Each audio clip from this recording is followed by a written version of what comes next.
What is map to which? And we are live. What the hell did I just hear? Oh, hello.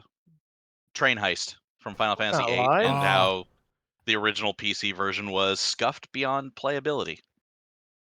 Didn't they also not have the music rights to like most of the in-game music on the PC version? I I it, just work here. yeah, I got to the train heist and then modded the hell out of it, so I never noticed any of the licensed music missing. See, when I do play it again, I'm just gonna play it on the PS5. It's got the download for it, so Okay. maybe I'll do a Final Fantasy VIII stream. I don't know. So how are you? Yeah. Alive. What he said.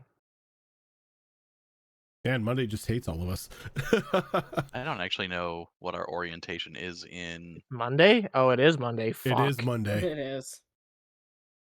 Unfortunately. Yeah, I forgot that it was Sunday last night, and may have stayed up until 3 o'clock in the morning, playing Throne and Liberty and watching YouTube. I don't know. I survived a hurricane. Hey, that's something. You survived. Yeah, exactly. You ever seen lightning change colors? I have. It's scary as fuck. Mm-hmm. I saw shades of purple and pink and white, and I was like, "What the hell is going on? Am I tripping?" No, it's just nature. Yeah, I never realized how weird that could be to someone who didn't grow up in Florida and basically see that 4 times a year. No, I grew up in Florida. I've been here for most of my life, except for Minnesota for like 7 years. Yeah. Oh, okay. Well, I take it back then. Sorry. Well, I mean, it is still weird for somebody that hasn't grown up there. Yeah, that's fair. Well, most of the time during hurricanes, I would sleep through it, and my mom's like, "You're a psychopath," and I'm like, "I just sleep through." Like, you slept through 2 Cat 5s. And I'm like, and your point? I have that problem with earthquakes a lot. I'll have people go like, "Did you feel that huge earthquake yesterday?" I'm like, "No, dude, I was asleep." No. When we say sleep Exactly, like the dead, we take that literally. And when somebody says huge earthquake, it's like 3.2. It's like There's no. that too. Yeah. That also depends. That's another one of those things that depends on perspective. You know, a 3.2 in California, nothing, not weird. A 3.2 in Virginia, a little bit concerning. That's apparently a thing we get. So that's fun. Someone's awakening an old god at that time. Virginia's getting earthquakes. Cthulhu, is that you? No, go back to bed. Okay.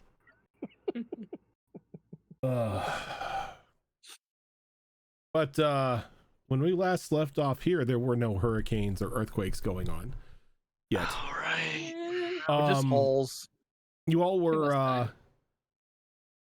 hired to investigate the disappearance of a merchant caravan after one of the caravan members had arrived back in town, beaten and bruised and mumbling something about their brother and a hole in a blacksmith. Not really knowing what much to make of that, you all decided that maybe it'd be a good idea to follow the same path that this merchant caravan did, and maybe you'll come across something that will shed some light on these almost quasi-insane ramblings. Thankfully enough, you were able to locate the caravan itself down a massive sinkhole, shattered and destroyed, bodies strewn about down in the sinkholes, and a couple above ground. Had a interaction with an elemental that almost appeared to be a vulture until it superheated a body and threw it at you like a grenade. Going down into the hole, you decided to, well, Sylvia decided to check out the hole first and began to feel, or actually hear, very loud metal clad footsteps coming down a stone hallway from a hole that had been torn into the wall. Max, after seeing a giant emerge from this hole, grab one of the horses, sling it over his shoulder, and begin to walk back to where it came, spoke out to him in Giant and got a seemingly friendly response, telling him if he was a customer to go to the forge. Going down the hallway, you found the remains of some sort of giant fortress, a giant home. You're not entirely sure. Definitely giant make. Well, giant design anyway. The stones and everything themselves were oddly dwarven. After a short walk down this hallway, you came across a beautiful forge with a dragon's head, almost a brass dragon's head, dropping large amounts of like superheated magma into the into like this large basin. Trying to get the attention of the giant as he was behind a locked door, Sylvia picked up a very large hammer. Felt something trying to touch her mind, but she was able to shake it off. And upon striking the anvil, was pleasantly surprised as she was awarded 2 very pristine looking lockpicks. The sound on the anvil definitely caught the attention of the giant as it came storming out and bellowing towards Sylvia and the rest of you that you had dirtied the forge.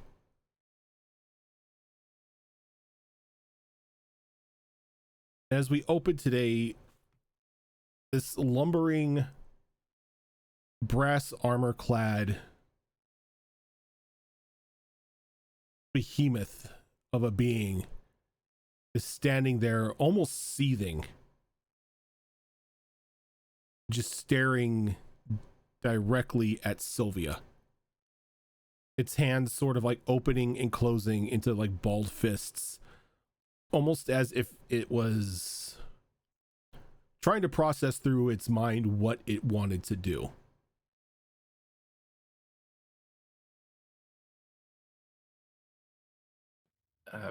I will step towards this giant and call out to it. I am the one who used your forge, but I did not dirty it, as you claim. I hoisted the hammer, and the forge touched my mind, as I'm sure it has touched yours. And it granted me the opportunity to strike the anvil. The forge gave me permission. But if that is not acceptable to you, I do offer you its creation as an apology. Give me a persuasion roll. Oh, this is not going to go well. I don't know. Maybe you'll have our luck from Saturday. Does Well, I do have 1 level of exhaustion, so this is at disadvantage. does it look like the giant understands what is being said? Like, does it speak common? When it came in, it bellowed in common because it saw a bunch of little folk and doesn't necessarily expect any of them to know giant. Can I help him by translating as a courtesy? You know what? Sure. Hey. So Sylvia, you can make that with advantage. Okay, so that would have canceled out the disadvantage, so it would have been the first roll, not the second one, which means it's not going to be a 4. Instead, it's going to be a 13. Hey, we'll take it. 13 is not a 4. Take it. Thanks, Vivi. As it walks to you, as you walk up to it and explain yourself and offer the tools to it, the giant calms a little bit, releases the balled fists of its hand, stands up a little straighter.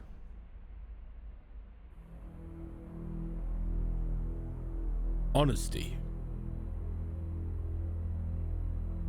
Trait not seen in your kind.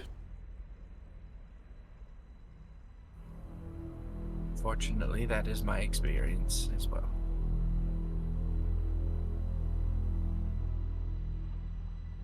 Tell me, why are there so many little folk walking through my forge today? We were investigating a missing caravan and happened across the pit that looked to be their demise. And were given the invitation to proceed to the forge. He looks over at Max. I thought the voice was a little soft.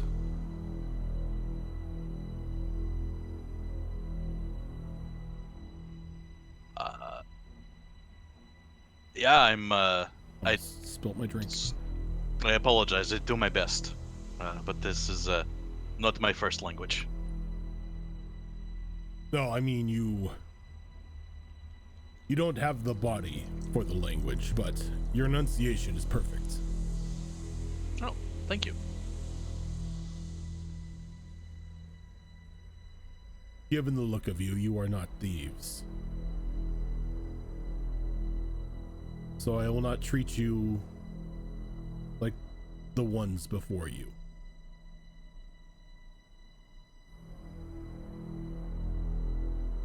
Did you get thieves in here recently? He nods and he walks over to the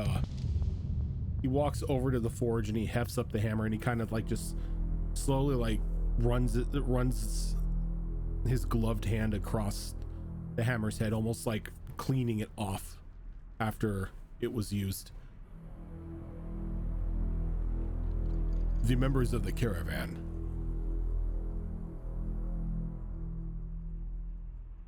if they were a caravan at all, there was one rather nosy one.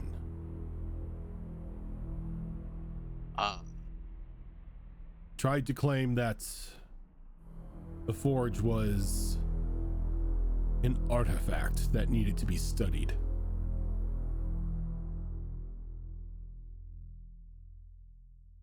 Did he perhaps wear an eye patch?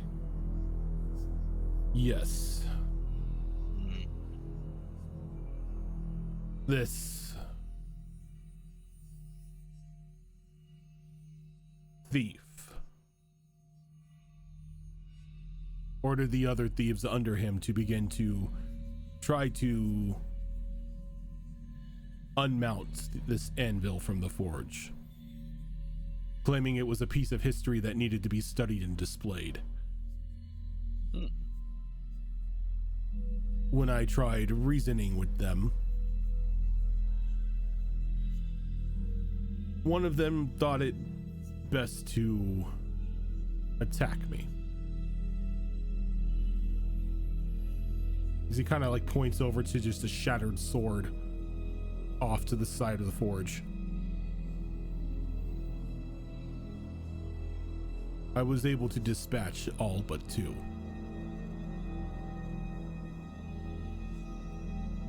They're hiding in here somewhere like rats. But I am patient, and they have nowhere to go.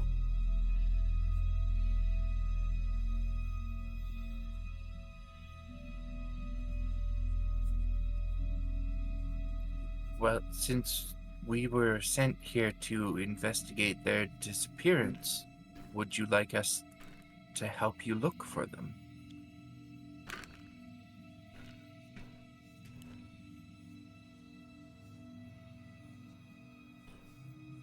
Would you submit to giant law?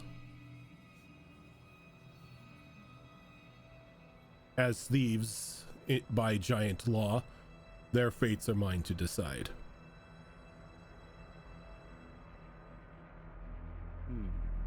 I have no qualms with that, but I do not speak for the group. What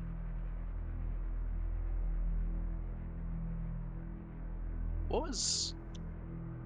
I don't know what giant law is. I will not submit to anything I don't know.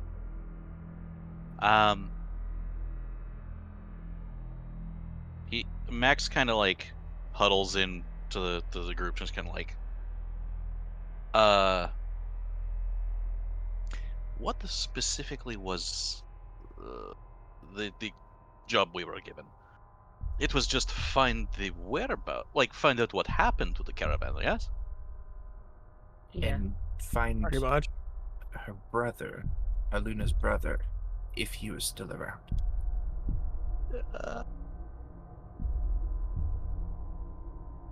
Was that part of it? I thought that's something that we wanted to do for her sake, but I thought our job was just to find out what happened. Yeah, because you know, find out what happened and bring back survivors is a much different job.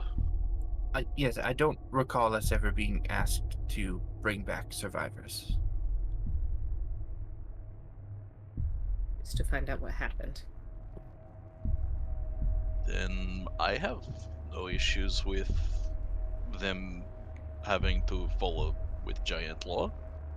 I mean, if the only piece of the law we're being subjected to is that he gets to decide their fate, we are in his house. I don't see a reason to go against that. I don't particularly feel like fighting a giant today. No, He's trying well, to maybe find we out. can They're persuade giants. them into them working off their debt to him rather than outright killing him. Yeah, they tried to steal his animal. I'm not in the habit of helping. Okay, so Giant's law is basically fuck around and find out. So yeah. okay, so we are in agreement. It's fine for him to do whatever she sees fit in this case. Mm-hmm. Seems reasonable to me. Okay. All right, and we break our huddle, and Max turns back to the giant, and yeah, and again, as a courtesy, he is speaking in giant. We accept your terms. That seems we discussed it, and it seems completely fair. This is your home, and they should be required to follow by your rule of law.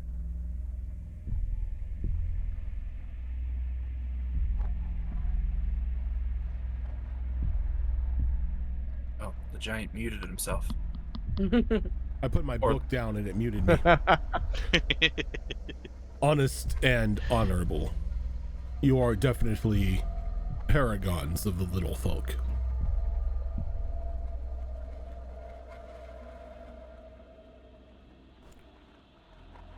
I give you free reign to explore my forge. Just, he hoists up the hammer. Do not use this again. It could have killed you. Understood. Do you have a name that you go by that we could call you? Feels rude to walk around here calling you the giant. Well, as you have demonstrated your integrity, I feel that I can give you my name. Hesrog. Hesrog What? Helmbreaker.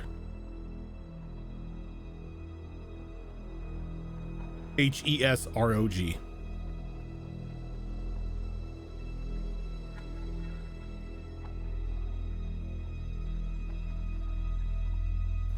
blacksmith of the Forge of Heroes.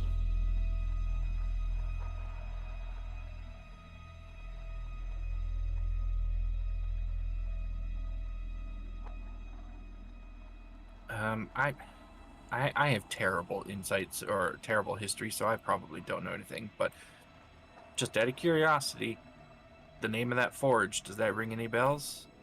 Go ahead and give me a history roll. No, I don't even know where I am right now. That's a 3. Yeah. That exhaustion is kind of wearing on you at the moment. Yep. I can make a check, but I need Rogan to tell me what my score would be, because Roll20 is not opening on my tablet. Oh no. Oh yeah, let me open up Toki's character sheet here. History roll. Yeah. That is going to be a +1 bonus. One. Great grandpa told me a story. With a +1, that's an 18. An 18. You haven't really heard it from your grandfather, though. There was a book that you had gotten your hands on when you were younger that talked about the myths and legends of the giants who once ruled this land. And the Forge of Heroes was mentioned a couple times. Something that was entrusted to be manned by a singular blacksmith until the setting of time. This blacksmith would create works of art for tools of war. Though, in order for one to be considered worthy enough for a weapon, they must have proved themselves through a great feat of heroics.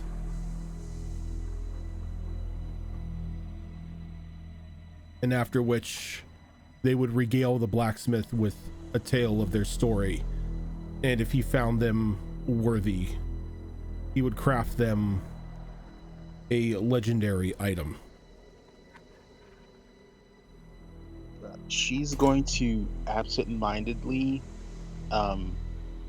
retell the anvil's history, like to herself, like she's remembering out loud as she's looking at it in awe. And he gives a soft laugh. That historical retelling is almost 100% correct. Oh, sorry, I read it in the book. No. The one thing that isn't spoken is the blacksmith, myself, assigns the heroic deed that must be completed.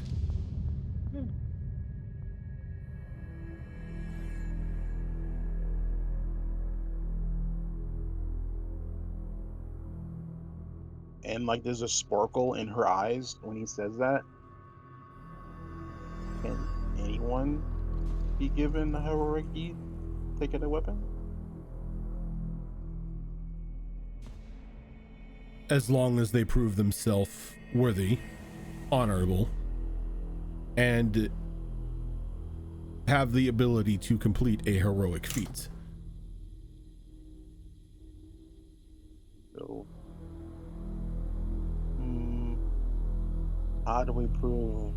Well, how do I prove myself honorable? Well, you were already on the right track by being down here and not attempting to steal anything from my forge. And you and your friends are assisting me to look for those little rats in here so that they may face their judgment.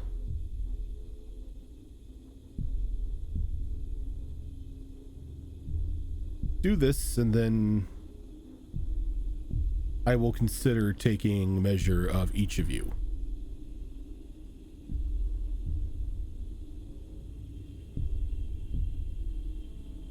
And with that, she starts looking around the forge. She Okay. heads to the back corner and just starts looking under. There's a table. She goes over there, looks under the table. Like anywhere where you can hide a body, that's where she's gonna start looking. Yeah, pretty much anywhere that a human can scurry under in a giant's workshop.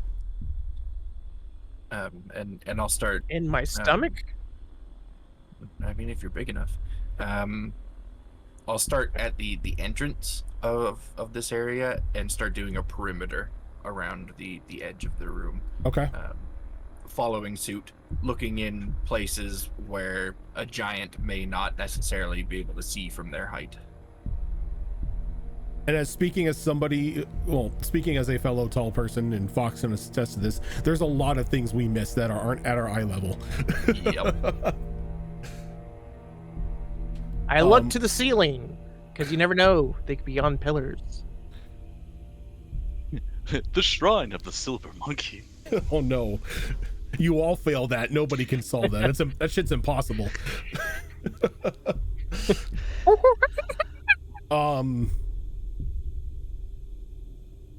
But yeah, so what we'll do is we're going to do a group investigation roll here for all of those who are going to be looking for these individuals.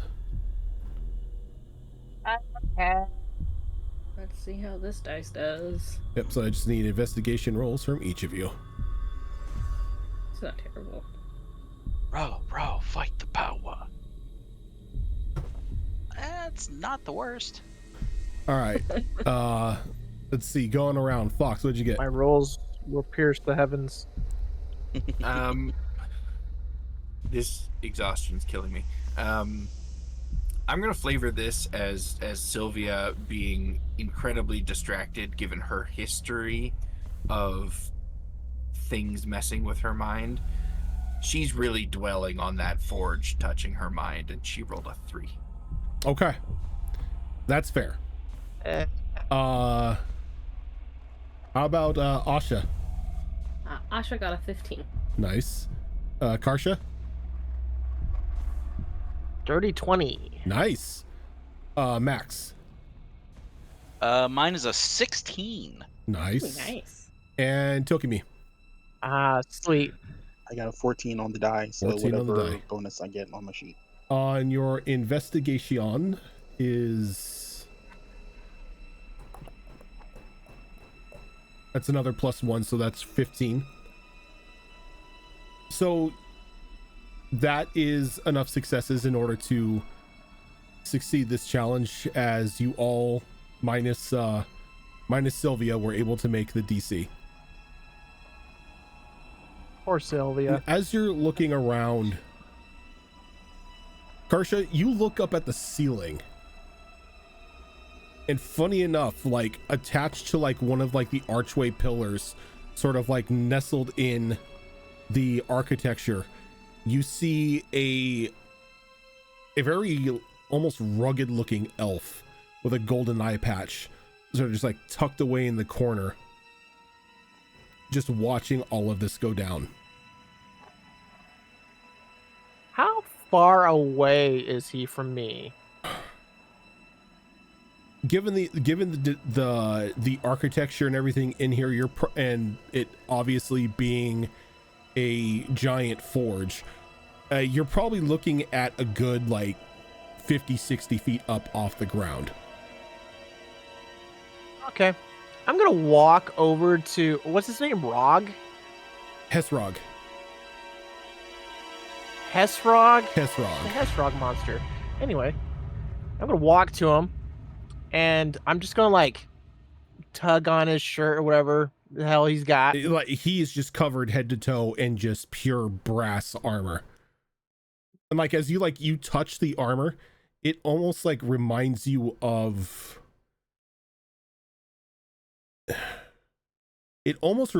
dragon scale. Like this armor is not smooth this armor is not smooth to the touch, and if you were anything but a Carl, it would probably slice your fingers open. The urge to not make love to it. Anyway, I'm just gonna be like, Can you throw something right there? Throw something. Yes. Oh. Are you going to come down, or am I going to have to make you come down? Elf kind of like pokes his head out and he's like, no, there'll be none of that. We will come down under our own volition. Just give me a moment. This young man is a bit heavy. You get to see him. He's gonna he's gonna go a little bit into the archway. And he's gonna come out with like an unconscious individual over his shoulder, and he's got this strange apparatus in his hand as he just zips down on like a thin wire from the roof to the ground before like this mechanical grapnel sort of releases from the ceiling and retracts itself back into it. He places the gun, not the gun, but the contraption on his hip, begins to slowly walk towards where like a good portion of you, all of you are. A look of almost like a passive look of begging you for help in this matter, as he sits down the young man who's got like a rather nasty gash on his forehead. It looks like it's been seared shut, but he's not really responding at the moment. I hope you as he leans in and whispers, I hope you are all my rescue party. This has gone south, and south really quick.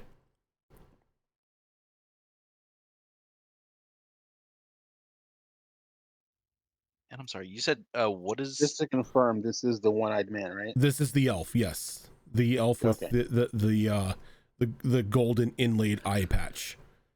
He looks again very rugged, like his face is just like covered in dirt. It's not like the typical like smooth, pristine look of like an elf's face. It's, you can see that there are stress lines and a couple of like wrinkles almost showing age. His skin is a little more tan than what a typical elf would be, almost hinting that he spends most of his waking time out in the wastelands. in the guy with the head wound? Does that look to be like it could be Luxon? He's human. Cool. I do believe your fate lies in their hands, however. And I'm gonna turn to Hesfrog and be like, I know we said you can do with them what you wish, and I'm not going back on that.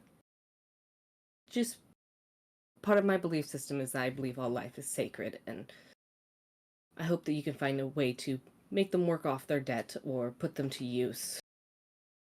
Maybe they can be of some use to you. Go ahead and give me persuasion roll. I will cherish your dead bodies. My persuasion on my sheet. With salt and pepper. Okay. Death is a formality. I hope someone eats me later on in life. It's a natural 20 for 21. Fucking Christ. Last night, or on Saturday, and now your guys' dice are ridiculous. I don't know what's happening. It's all gonna come back to Only tomorrow. That's what's gonna happen. Star Wars is just gonna be horrendous. Join us tomorrow on the series finale of Star Wars. Look, I've killed off 3 characters in that campaign so far. So, or no, I'm on my 3rd character. All of a sudden, 16 Death Stars arrive.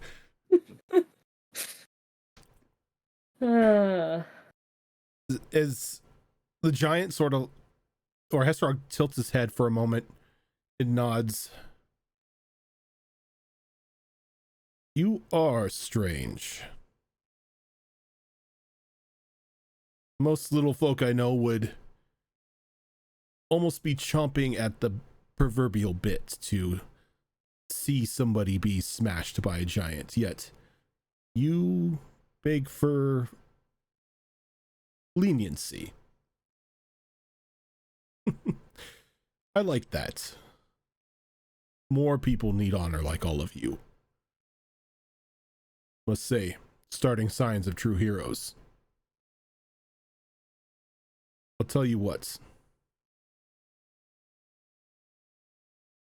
They can leave as long as they promise never to return.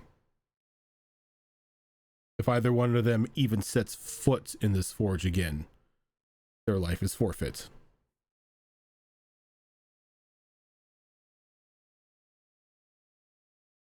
Well, what That say you? includes anyone else they bring. Let me see if I can help this young man so that he can have a say in his own fate. And I'm going to walk up to the poor kid and cast healing word on him. You could just see the look of absolute horror on the elf's face as he turns around. He begins to like almost stammer. He's like, but this is the find of the lifetime. I'm gonna get real up on that elf. No. Raise This salt is- and pepper. This is not one of your grave robberies. This is an Grave active robbery? forge. That I am the one talking. And if you want to make it out of here alive, you will let me talk. You do not come back here. I do not care what you see in this place. You come back here, I will cut you myself. Okay, with that, go ahead and make it an intimidation roll. I show my teeth. It's an 18. Nice. The teeth worked. As he puts a finger up, I will agree to your terms, but I am no grave robber. Grave robber, archaeology, it's all matter of perspective. Agreed, but I did not know this forge was still in use. Well, now you know. All, Have a nice day. All accordances would say Flowing it would have been lava abandoned. and the lack of dust didn't give you a hint. You would be surprised at the condition of some of the ruins I have been in. But yes, Hesrog, was it? I swear on my name and the name of my ancestors that I will not set foot in your forge again. And I apologize for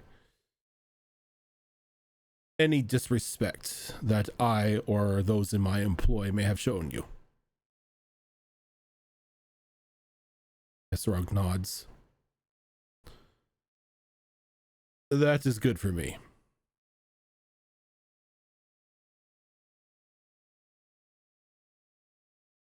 With The the boy- bit of healing magic, does the boy wake up? A little cure wounds. Or healing word. That's what I have. No, it's cure wounds. Cure wounds. I have that, yes. He wasn't necessarily unconscious due to low HP. I mean, you heal him a little bit more, but he's still out. Okay.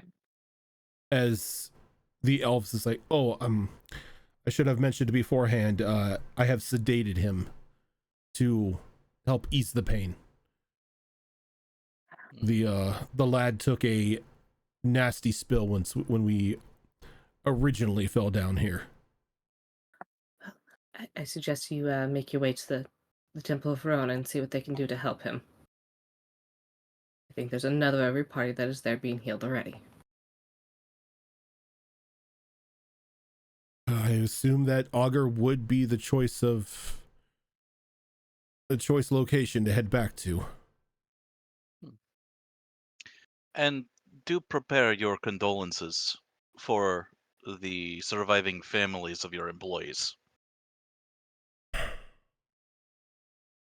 That is not a request. As he shakes his head, he's like, I want to make it clear that I did not order them to attack. they were only supposed to try to unfasten the anvil from the forge.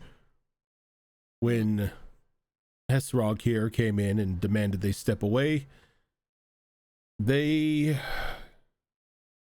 thought too highly of themselves and advanced on him. Okay. The giant made quick work of them. As he should have. He is defending his home. You will write those letters. Indeed. I am I'm glad we anything if a understand each professional. other. Good. I would like to check in on this boy once we get back to town. May I have your name so I can look up the two of you? Yes. I actually came up with his name a while ago. His name is Verventrix Melond. Fuck off. Virventrix Malond. It's only off by one letter. I don't know how many letters I was off by because my brain like shut out while he was spelling it. It was just like, All I no. heard was Vermilion. Respell it for me. He costs a green and 3 colorless as he enters. You have to sacrifice an artifact.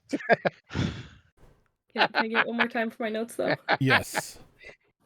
I think Zoro's taking notes in chat too. It's Virventrix.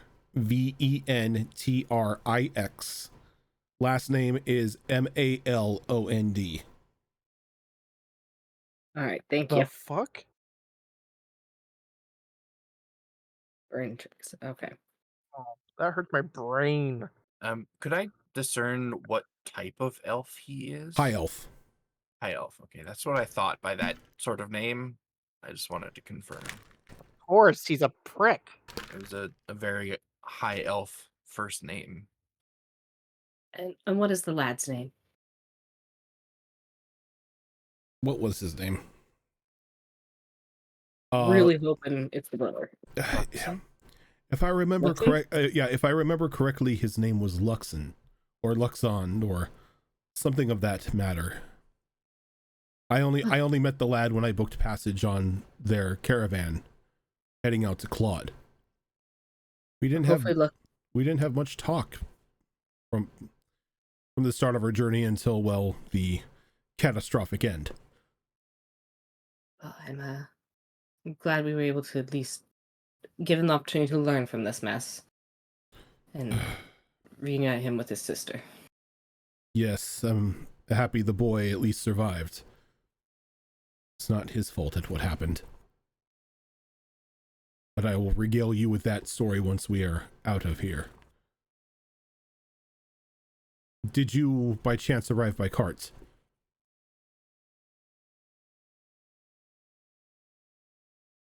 We did. Then Yes. I will make myself scarce as to not to offend my word here any longer. We didn't give consideration as to how we all get out of this hole. I'm Right. sure we'll figure it out. Was there a grappling hook out there? Yes. One of the I know there was at least one grapnel. It should still be hanging down into the hole. Well, those are how I normally find my way out of holes in other situations. If it's not, I will be sure to set up a rope or two for you all to climb out once you're done here. Appreciated.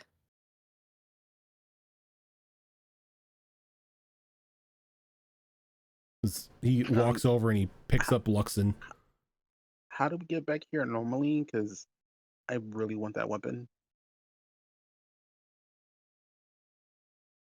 As Hesrog laughs, he's like, well, if you ever complete a task that I give you, just come down the same way that you got here.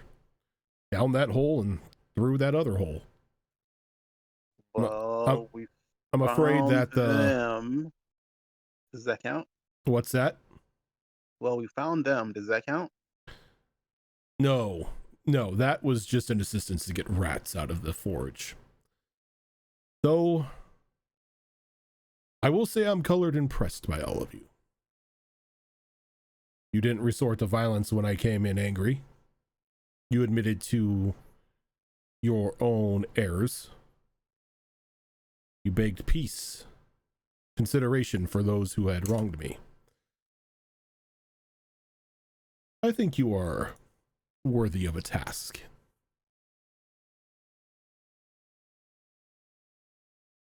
I do believe we were She only like doing what we she saw like was right. she like rubs her hands together with smile on her face. Well, you see, doing what you think is right and then doing what you want are completely two different things. After seeing what that forge could do, you could have tried to kill me and take the power for yourself. Though, as he clinks his hand on, like his fist on the brass armor, unless you were wearing this, the hammer would most definitely spell your demise. I can take it. You have no idea how many times I have heard somebody say that. Sylvia, I'm glad you are okay despite having used it. I am no stranger to the sort of mental prodding that the Forge subjected me to. It takes a stronger person to hold up against it anyway. Or a lot of luck. Either way, be thankful that whatever was protecting you did not allow the hammer to touch your mind. Or else your body would have been used for slag. Not the worst fate that I could imagine. I am curious, though. I inspected these picks that the Forge created, and they look to be made from an ore that comes from the Feywild. Mm-hmm. It's my understanding that the doors to the Feywild have been closed for decades. How is that possible? I have an overabundance of ores and metals from all over. Fey metal is one of them. I see.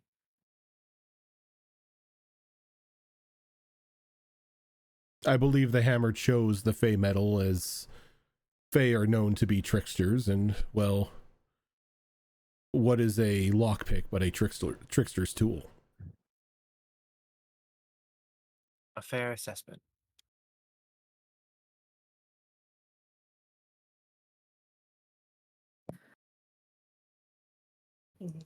That being said, I don't think any of us would turn down if you had a request for us.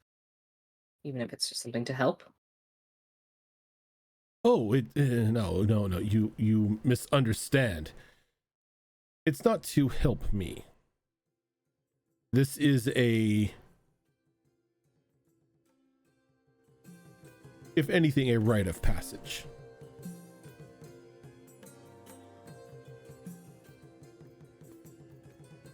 I think I will give you what us giants give all of our young at the day when they are to prove that they have the right to ascend into adulthood. I want you to go out into the wilds and slay a mighty beast. Yes!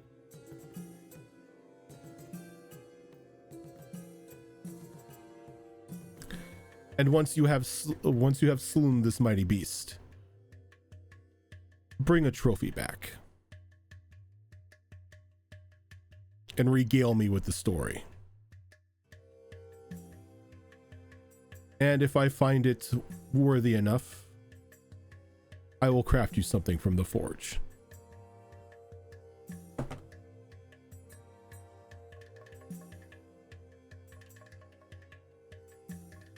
I think we can manage that. Yes, I'm okay with it. if we do return, or when we do return, is there anything we could bring you yourself?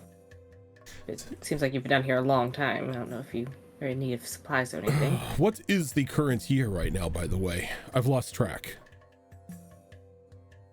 I mean, Asha would know, but Fox! I think it's 101. 10180. Yeah. We're gonna go with that. Because there was a small gap in there because Or AC, I should say, after continuance. 40 and then another 4. Yeah, I think it's 101. Don't quote me on that yet. I'm still putting the timeline together. But We will roll with that for now, to be clarified later. A new age. Oh. So 101 years since the start of the new age. Old age. I've been roughly down here 1200 years. That is a very long time. Longer than I was expecting. Still, is there anything that you need? No, I have everything I need here.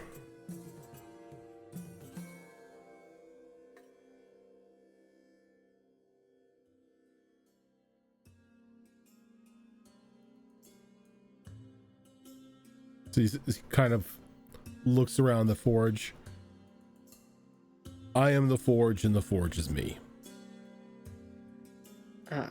Any sort of physical wants or needs that I may have had. New Age Geeks, thank you for that raid. Speaking of a new age, Any of the wants or needs that I may have at one point desired slipped away when my body did.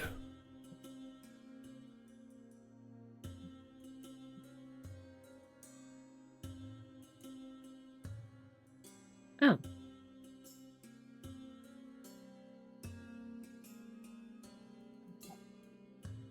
As he kind of takes, he removes the helmet, and there's like just like a small like poof of dust for a moment, and you can just see like just a pristine skull underneath it. As he places the helmet back on to his head. As I said, if you are chosen the blacksmith, you are the blacksmith until time's end.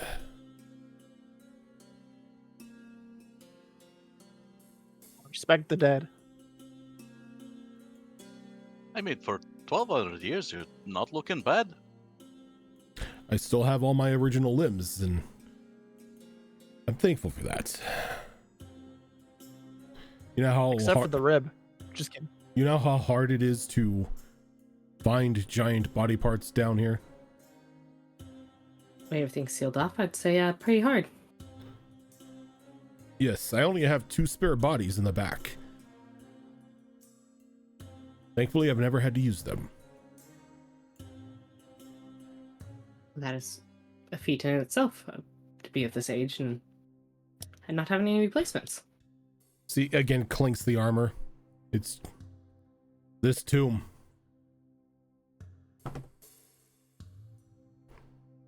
Make sure that I am pristine just enough to be able to forge. Do you know anything about frost giants? Frost giants? You could say that. Okay, I need to know. My family has a story about my great-great-grandfather, and he fought some frost giants. Well, he fought a frost giant, and the frost giant threw polar bears at him. Is that a thing frost giants do? Throwing polar bears. Live polar bears?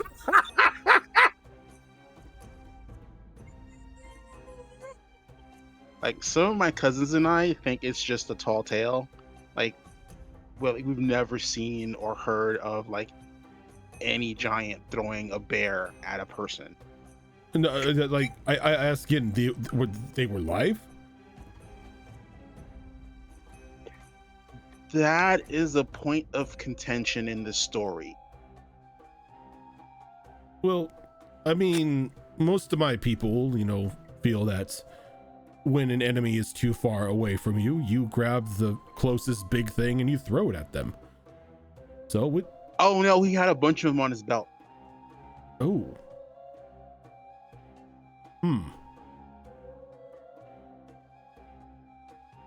I personally have never heard of anyone carrying around a bandolier of polar bears, but odder things have happened. They were actually undead.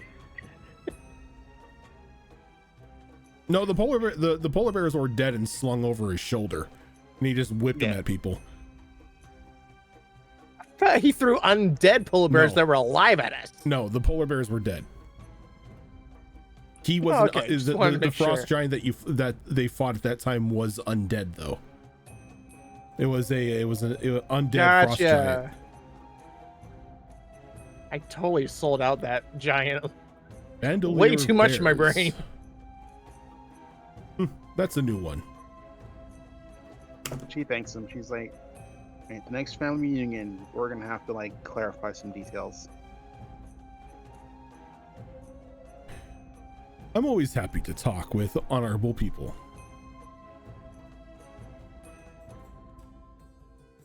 Speaking of talking with people, with that new sinkhole, I'm sure stories of this place will start to spread. So anything we can do to assist you, I don't know what type of people will enter here afterwards. But we don't want you in any kind of danger or anyone else putting their lives in danger by unmistakably doing as we did. Let it remain open. If the elf begins spreading tales about the forge, then well, he spreads tales about the forge.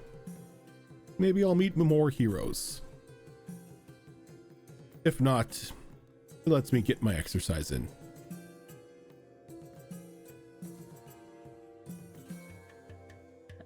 I mean, I can always close it. Please do not. It's All the right, first. you want to make it wider? No, just leave it. It's the first bit of sunlight All right. I've seen in years.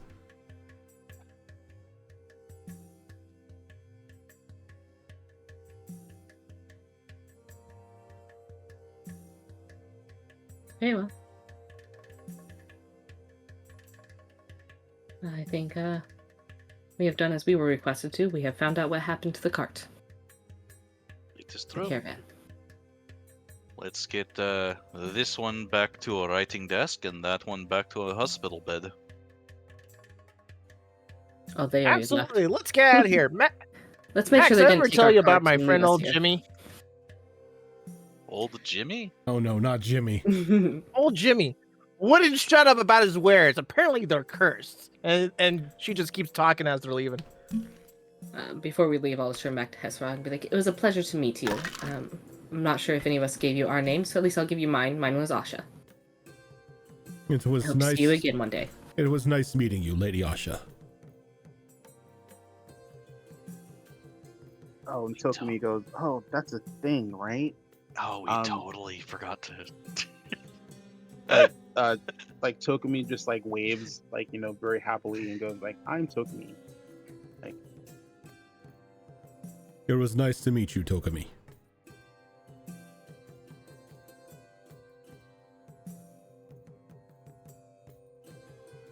Sylvia just leaves. Karsha and Max are Already just, left. I'm dragging Yep. Max with me. Yep, we're just shooting the shit on our way out. All right, so we've got to Then find he had a and cousin kill. named Bimmy. It was weird. Oh, Jimmy and Bimmy. Oh no. Oh, God. There I is, know what you're yeah. doing with that. there is a Bimmies in Augur. I hate it. Oh, God. So- yes! So we've got How to did I find get a. back here? We've got to find a beast, right, and kill it for this guy. That's what he told us we needed to do, right? That A mighty is. beast. I mean, I think we should get the Wow. two back to My Augur mom first. counts? Well, yeah, of course we'll get them back to Ogre. That's fine. But you We'll know, turn in that then we quest after we He's do like, the side "Details." quest. yeah, side quest. But yeah, we're going on a monster hunt, huh? This is my expertise. I'm excited. It gets the blood pumping. I don't like the idea of going out and hunting a beast just to hunt a beast, but if there's something out there that is causing problems for people and needs to be dealt with anyway, 2 birds, 1 stone. Yes, we find 2 large birds and we kill them with stones. Now you just made it weird. Shoo, go.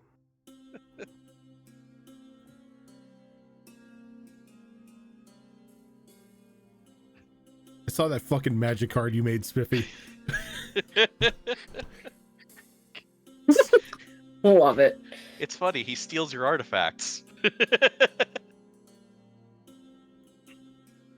I love it. That sounds about right. Yep. Okay. So What a name. I keep calling him Vareliax Mervillian. I mean, the name should give you a hint as to where he's from.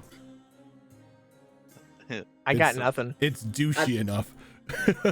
Yeah. Where they're always from, those assholes. See, in my head, he's just Vervin Melon. Urban Melon. Yep. Melon. Yeah, Max would have I don't no like the idea. D. Want to take that one again? So, When we Never mind. exit, is our cart still there? The old man elf decided he was leaving without us. thankfully enough, he was true to his word and he's let down a couple more ropes for you all to climb back up. And once you get back up to the top side, he's in the back of the cart making sure that Luxon is secure and comfortable. Max, would you mind taking us back to the temple? We'd like to see this man get treated. Sure thing. Are we, like, how fast are we going to try and do this? Or do we want, like, a smooth ride? Probably a smoother ride. We have injured on board. Okay. Then yeah, can I just take 10 to just give us a normal pace? You back? cannot. There is no taking You 10. You shit. This is not Pathfinder. We do have to go over, a little off-roading to get back to Yep. the road. So I Only just a little off-roading. just need the off-road vehicle handling roll here. Alright, give me 1 sec. It's still a 10. Can you roll me a d20, please? Ah, beans. Okay. 18?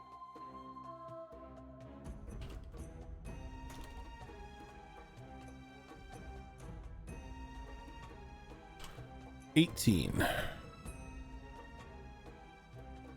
Let me check something Watch here. those issue.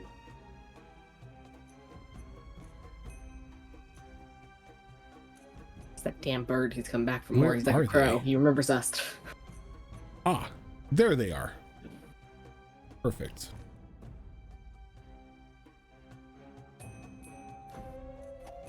I don't like the sound of that. Well, you probably shouldn't.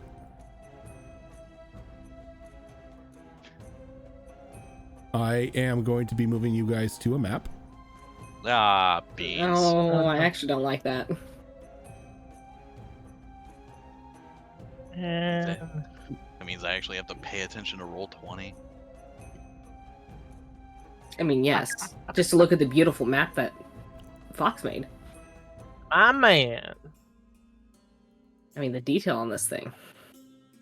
You know, it'd be great if Roll20 would put the token in that I put on the map.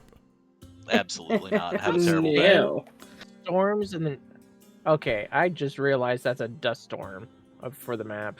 Uh-huh. I was like, are those does sandstorms? say If dust those are- storm right on it in really big letters. See, and I've looked at this map so many times. I'm just noticing Look. the detail around the cavern. Look, the listen here. crackling of the rocks broken up. Almost desert In like. my defense, I was zoomed in all the way, and I didn't see dust storm until I zoomed out. That's All I fair. saw It was does squares. Zoom in quite a bit. Asha.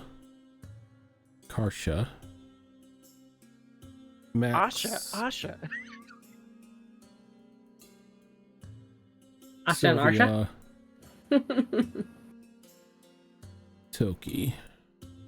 Completely unplanned names that always sound like each other. We always have two people at least, minimum 2 people that sound like each other. I am so sorry. That's okay. I love it. It really doesn't bother me. It was either Me.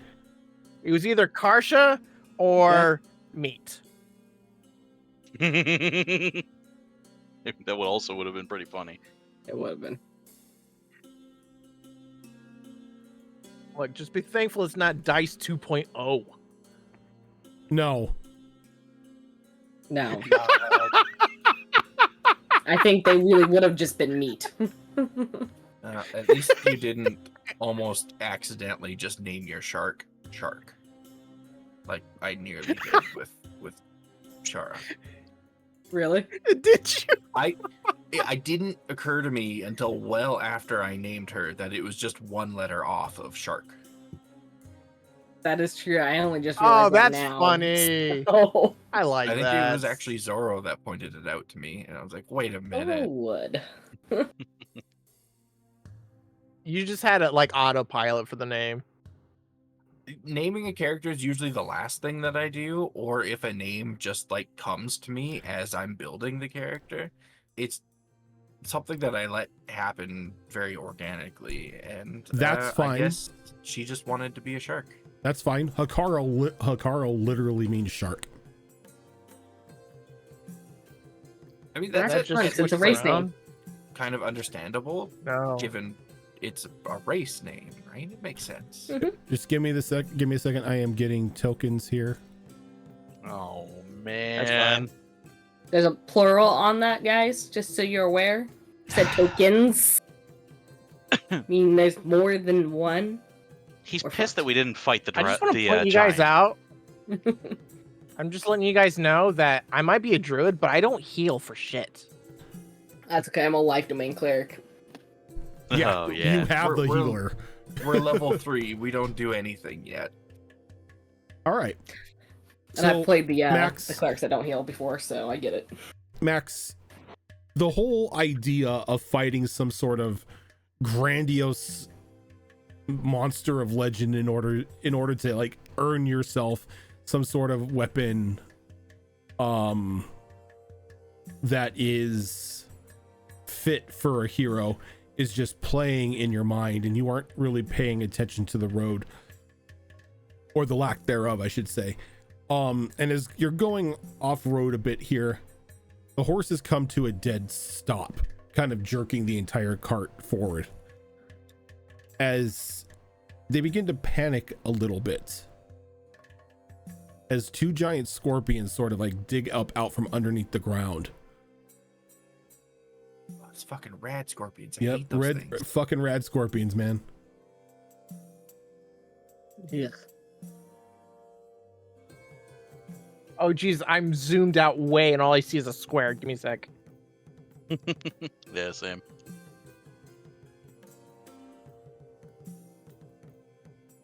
They're not red, they're black. No, rad scorpions. Ones that Oh, dig up out of the fuck, my dirt and ears. fucking come for you.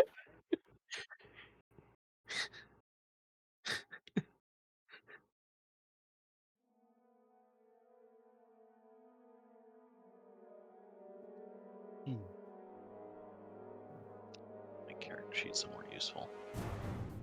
So I do have to ask Rojan, do I still need to make you a token for my spiritual weapon, the new one? Or are we Fuck. going with doily today? Fuck. We're going with doily, got it. No, it's fine. We go No, with doily. no. You can have another monster killed by a doily. That's yeah. What I'll do is I'll go ahead and make one on our break. I knew I was Okay. forgetting something. I mean, I can make one for you too. Send it to you. I don't know why I'm making you make it. Hey, Max, 5 gold says you can't cut off that tail fast. Yeah, all right, I'll see that action. Oh, I just deleted Sylvia. Is that a Well, legit new character. that we just got? Yeah. Yeah, absolutely. First person to cut off the tail wins. Let's go. Oh, we Okay, so we are really doing Monster Hunter now. Okay, got it. Oh no. In before the fucking bullying as you're trying to carve up the monster. Tries to cut, I kick him in the ass. Upward swing with the great sword. Oh no. Go Gun ahead lance, and, I boom. rolled for initiative with the 7. Yep, go ahead and you rolled initiative with a 7. The die roll was a 7. Remember, Where I is- can't access roll 20. Where is Toki at? Well, I had to yin and yang that. Whatever. Oh, fuck, what's that? That blows. All right, so your initiative is going to be. Okay, I'll put that in for you. Thank you. Sorry, my tablet's being an asshole. All good.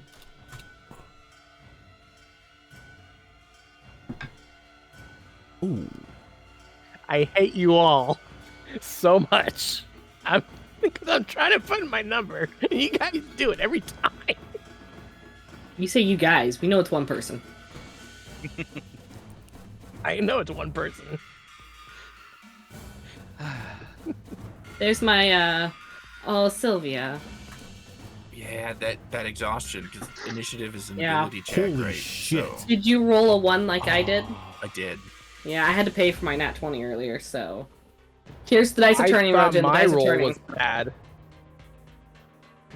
Yeah. That's all right. I rolled 2 nat 20s for the I'm mad that the initiatives. scorpions are faster than I am. They got big legs Yeah. and tiny arms. And this plan wasn't very well thought out.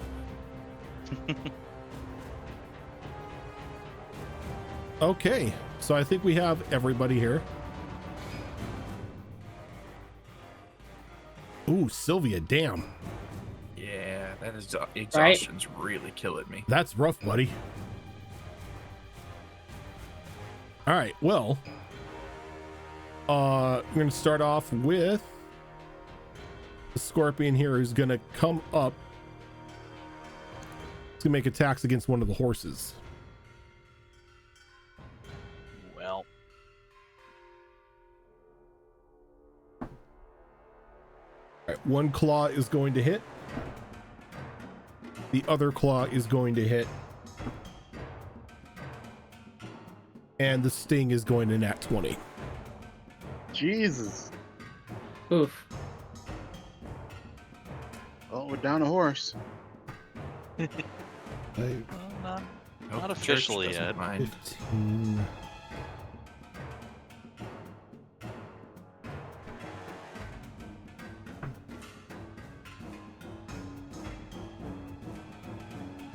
Ooh.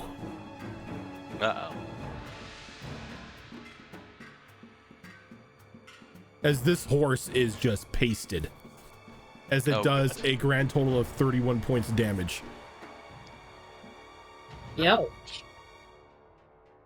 I'll take that against the horse. Because that would have killed me. I think that probably would have killed most of us.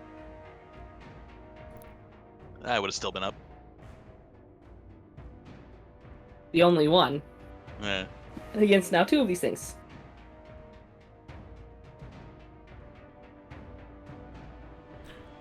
This one's gonna come over to the back of the cart, and it's gonna make a snip at Tokimi, and it's gonna make a snip at Sylvia.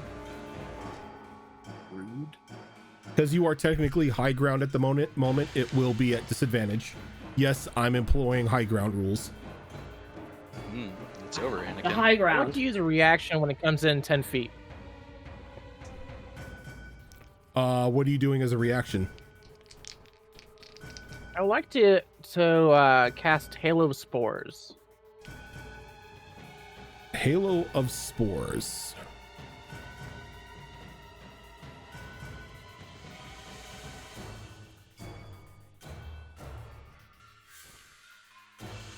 You can use your reaction to deal 1d4 necrotic damage to that creature unless it succeeds a Constitution saving throw. All right. Well, I can tell you right now that a Constitution of 6 saving throw is not going to succeed. So go ahead and give me that D4 necrotic Okay. damage. Let's see that too. Sounds good. Who wants to guess the number? Let's see that too. Yeah. It is too. Yep. Tale as old as time.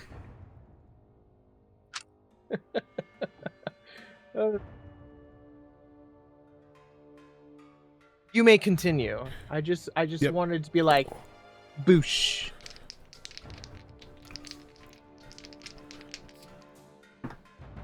So the snip on Toki is going to be a total of dirty 20.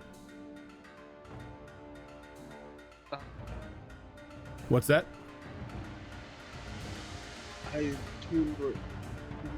I can't hear you, dude. You're low. I think I can use outmaneuver to dodge the attack. I'm not 100% sure. Let me see. While in bright light, you can use a bonus action to magically teleport to a place that you can see within 30 Oh no, feet started of you. reaction. Never mind. Yep. Then I gotta take it. Okay. And then on Sylvia, that's going to be a 22. That will hit.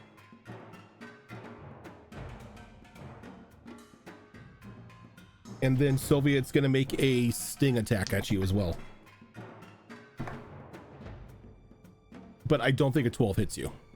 Does not. Thank God. All right. Snip damage from the claws. Tokimi, you're going to take 8 points of damage. Bludgeoning. Right. And Sylvia, you're going to take 8 as well.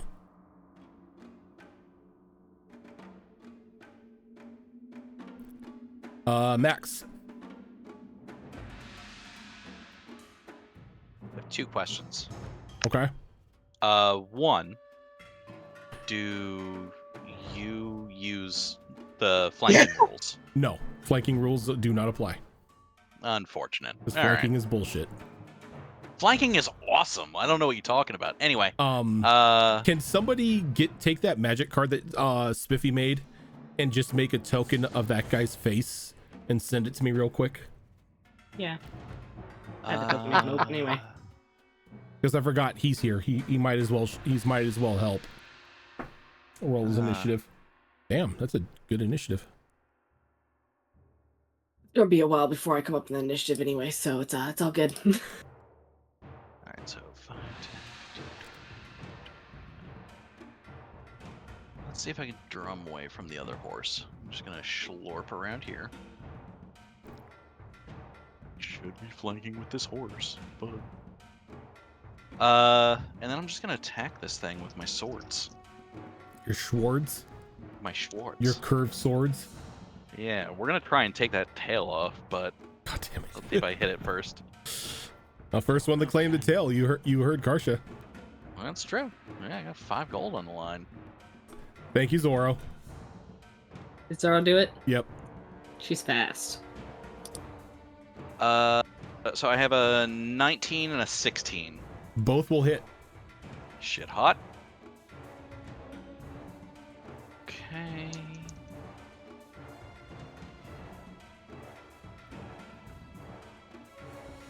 Oh, nice. That is 16 points of damage. Nice.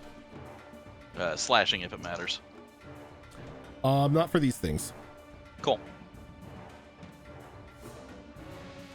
All right, give me a second. The screen is going to change, just so the cameras don't look all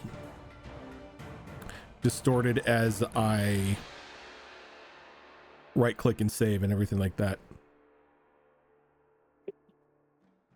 How dare you? How dare indeed. Deal with it. Probably because I'm fat.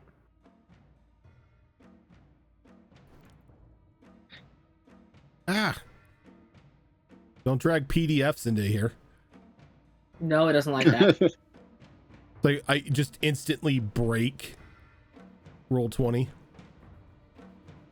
They used to be doctors. I mean, that's not that hard. And then since I'm here, I'll go ahead and get the other spiritual weapon out. Yes. Spiritual weapon level 2. By the time we are done, or like we get into like deeper into this campaign, you are just gonna have like a Bed Bath & Beyond version of like spiritual weapons. Yes. Called Bloodbath and Beyond. I mean, that's fitting. Oh, imagine though, for your if she character. does Spirit She Guardians. It's the final attack scene at the end of Beauty and the Beast. Maybe. It's just all The the only animated two related. objects attacking. Yep. Like that armor, All I swear. all I hear is kill the beast. That armor literally just killed a guy. Yeah. No, he got a concussion out of that. It's fine. Don't worry about it. Don't think about it too hard. Yeah, a full body concussion. Don't read into it. We have Lux in here as well, right? With us? Yeah, but Luxon is unconscious. Okay. Luxon is represented by this Sack of Bucket? potatoes. sack. It looks like a bucket to me. It's your guys' sad box, and that's where he's put. Yes. Oh, of course, All there's right. an elf in the sad box. Verventrix is going to just leap out of the cart and run to this side, and he's going to pull out a crossbow. And as he pulls the trigger on the crossbow, 3 bolts fly out. Fancy. Fancy pants. First one's gonna miss. over here. Oh, good. Second one's gonna miss. Hey, third one will hit.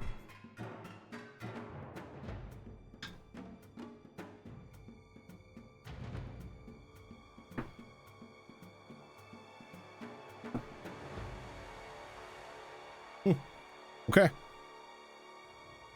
Going to be doing a total of 10 damage. And as he hits this thing, you see just like the bolts strike it, and then just like a mist of frost rolls over it. For its next turn, it is slowed and can only move half speed.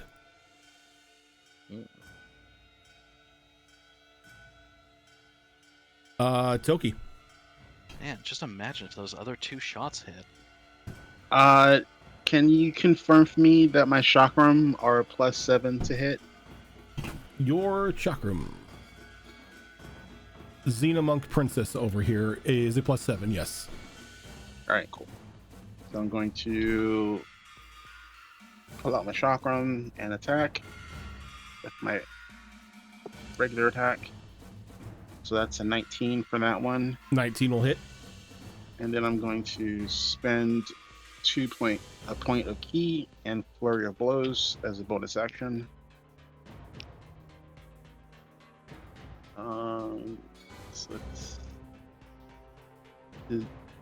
So the lowest is a 13. 13 will not hit.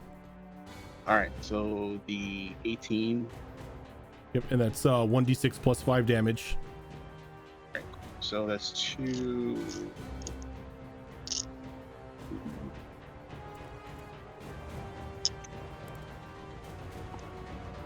Ooh, 2 5s. So that's 10 and 10. That's 20 points of damage. Nice. Flashing. Karsha. Hello there. Hello there. I'm just typing things. General Kenobi. Let's see here. I see that. I see this.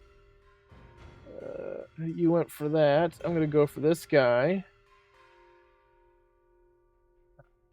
Why can't I move my? Okay, I can move my character.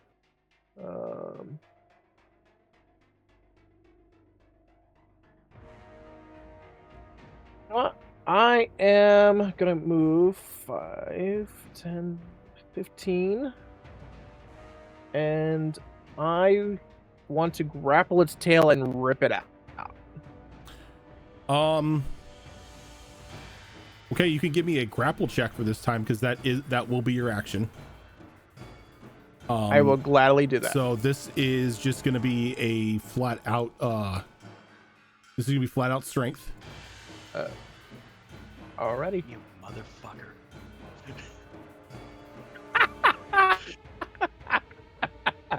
Hey, don't get mad at me.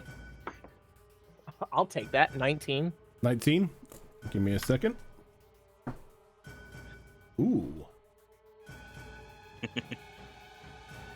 As you walk over and you put your hands around this thing's tail and you like try to grip down on it, it whips the tail out of your hand, just wrenches it out.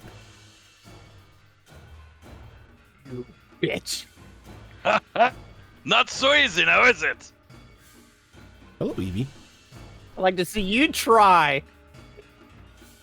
I am using swords. Max just takes that as a challenge. Use your and bare hands. German suplexes it. Asha. Oh. I'm still debating what I want to do, so we're just going to go with option number 1 because I don't want to take up too much time. Which is going to be like an old faithful. We're going to toll the dead, this one in front of us, as my action. So I'm going to need a wisdom saving throw. Scorpion, make a wisdom saving throw. Scorpion, be wise.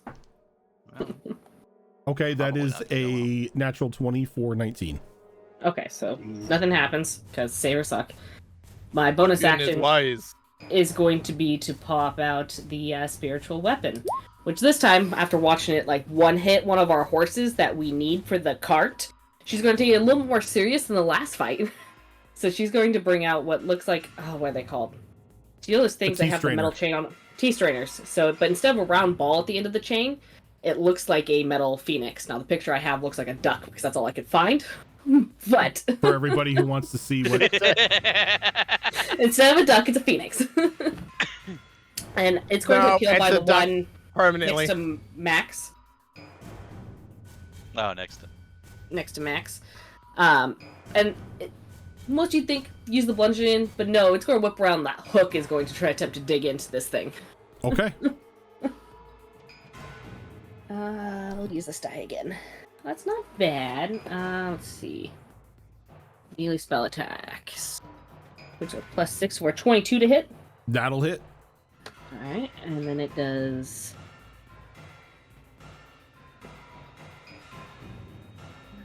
1d8 plus spellcasting ability modifier.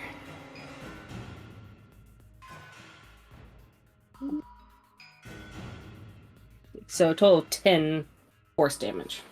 Is it force? I think it's force. I thought you said horse damage. 10 horse damage! Force, heard yep, the other force thing. damage. Picks up dead horse and hits it with it. All of a sudden, Yeah, if you hit if you hit somebody with a vehicle, you ask how much horse damage they take. Yes. Sylvia. How much horsepower is that? Well, since I can't move without taking an opportunity attack, I might as well just pull out my great sword here and swing at this guy. That is more like it. That is going to be a nat 20. That'll definitely hit. We are not level 5 yet, so brutal critical is not in play. Yep. But So it just is roll still damage going to twice. be many d6s. And that is a spectacular roll. That is 1 away from max on that. Nice.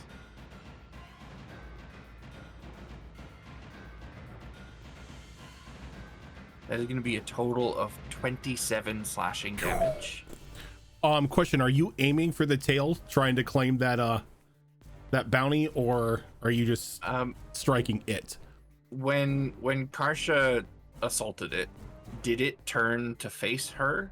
So its tail was now kind of in front of me? It turned because it wrenched its tail away from Karsha, because Karsha just tried to like, you know, attack it like it was a Saiyan or something.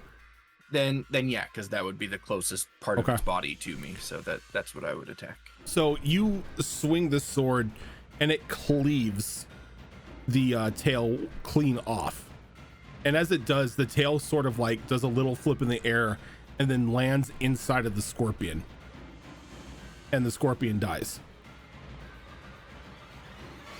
Very nice. Okay. Hey! And let's see. Sylvia doesn't even really react to that too much, aside from a very, very brief glance at Karsha. And she just hops over the side of the cart and walks down to this one, and that is all she can do. Okay. Remove this from the turn order because it no longer exists. Okay, so this scorpion is a little upset at Max the most here because it honestly doesn't know what this tea strainer is. Yeah, that's fair. All right, claw attack number 1. Does a 14 hit you? A 14 does not hit me. How about a 17? A 17 hits me. Okay, and then it's going to make a tail attack. Okay. Does a 16 hit you?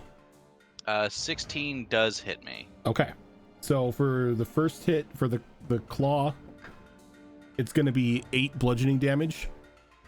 All right. I'm going to spend a superiority die, and I parry it and take nothing.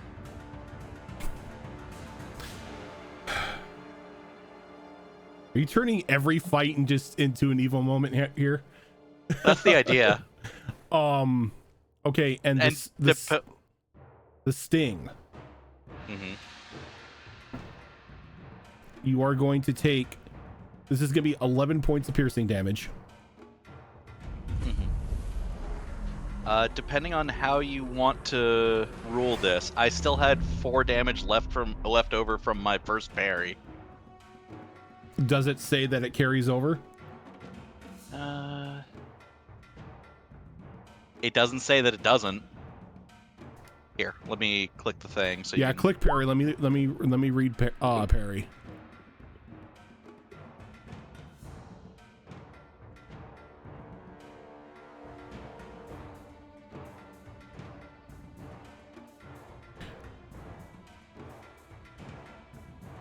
I'll say this: if you want to spend another superiority die to have that the remainder of the damage carry over to reduce it, I'll let you. Yeah, fuck it. We ball. Okay. Yeah, so we'll reduce that by another 4 then. Okay, so instead of 11, you will take 7, and then I need a Constitution saving throw. Okay, Constitution. All right. Dice, you've been good to me tonight. Don't fuck me on this. Hell yeah, that's a 17. Okay, so you will only take half damage.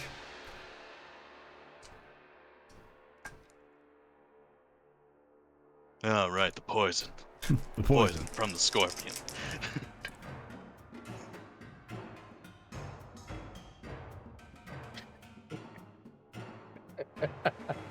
I don't like how long this is taking for him to tally. Okay, so it would have been 24, so half it's going to be 12 points of damage. Okay. Okay. Yeah, I'm still up.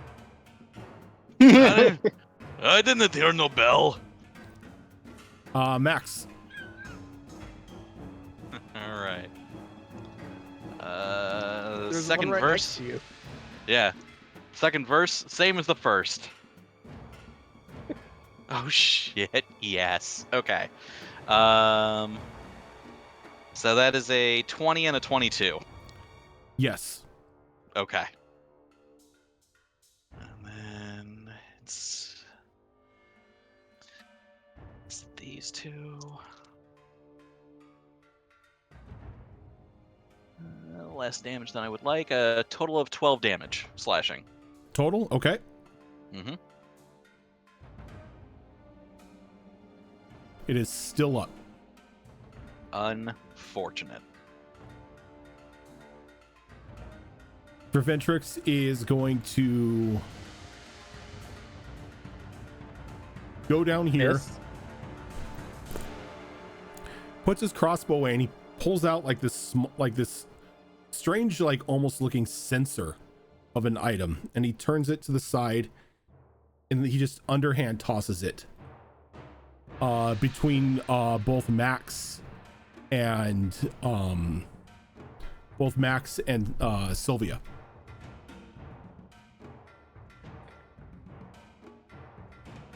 Please tell me this man didn't just throw a grenade at us.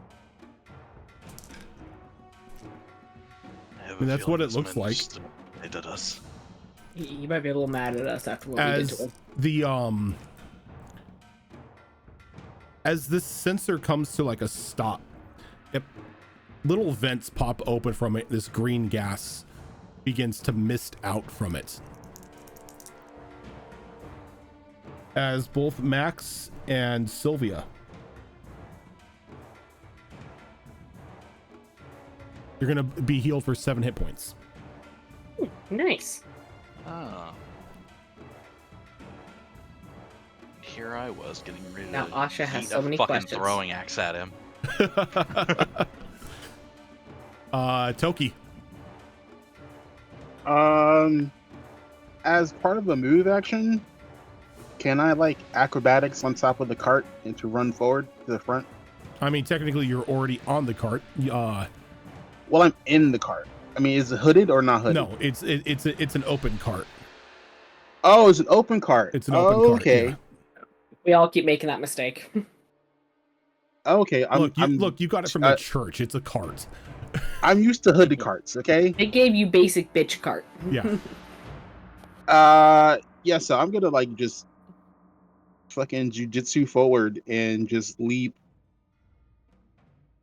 over the driver's section and just like just like drop kick on the stupid scorpion. Where is Toki? Always get confused by these rules. I'm in the back of the cart. No, that's the one I'm looking.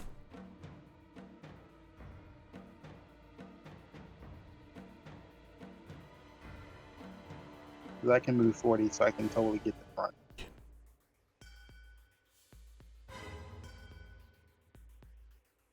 Okay, now I was just looking at like, because this would technically have to, like, by the time you get to the front of the cart here, you would then, if like you're leaping, you would have to make a long jump.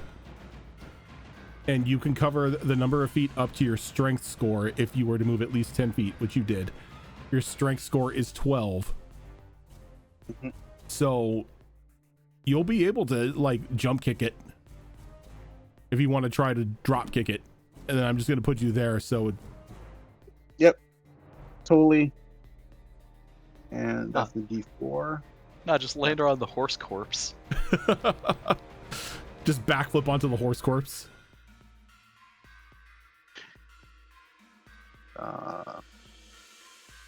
Okay, so that is 4 plus 5, so that's 9 points of... you need to make an attack. You didn't make an attack roll. Oh, sorry.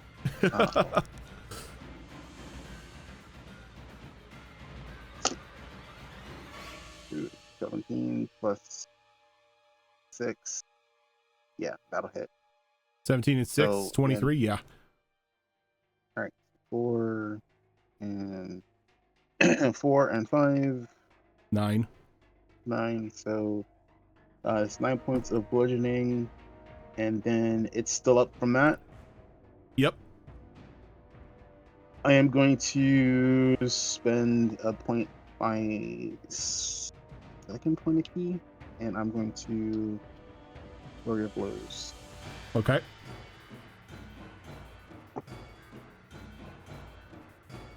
So 13, 7, 29, 7, 16. 16? Yeah. 16 will hit. Cool. 2 hits. 2? Because I'm Flurrying of Blows. I drop kicked. That's my attack. My bonus action is to flurry of blows. So I'm Oh, gonna 2 do unarmed strikes. 20 You're right. Yeah. I forgot monk bullshit. Monk bullshit. Let's do the last one. So that's 16 points of slashing. Okay. It is still up, but it looks like it is worse for wear here. And we go to Karsha.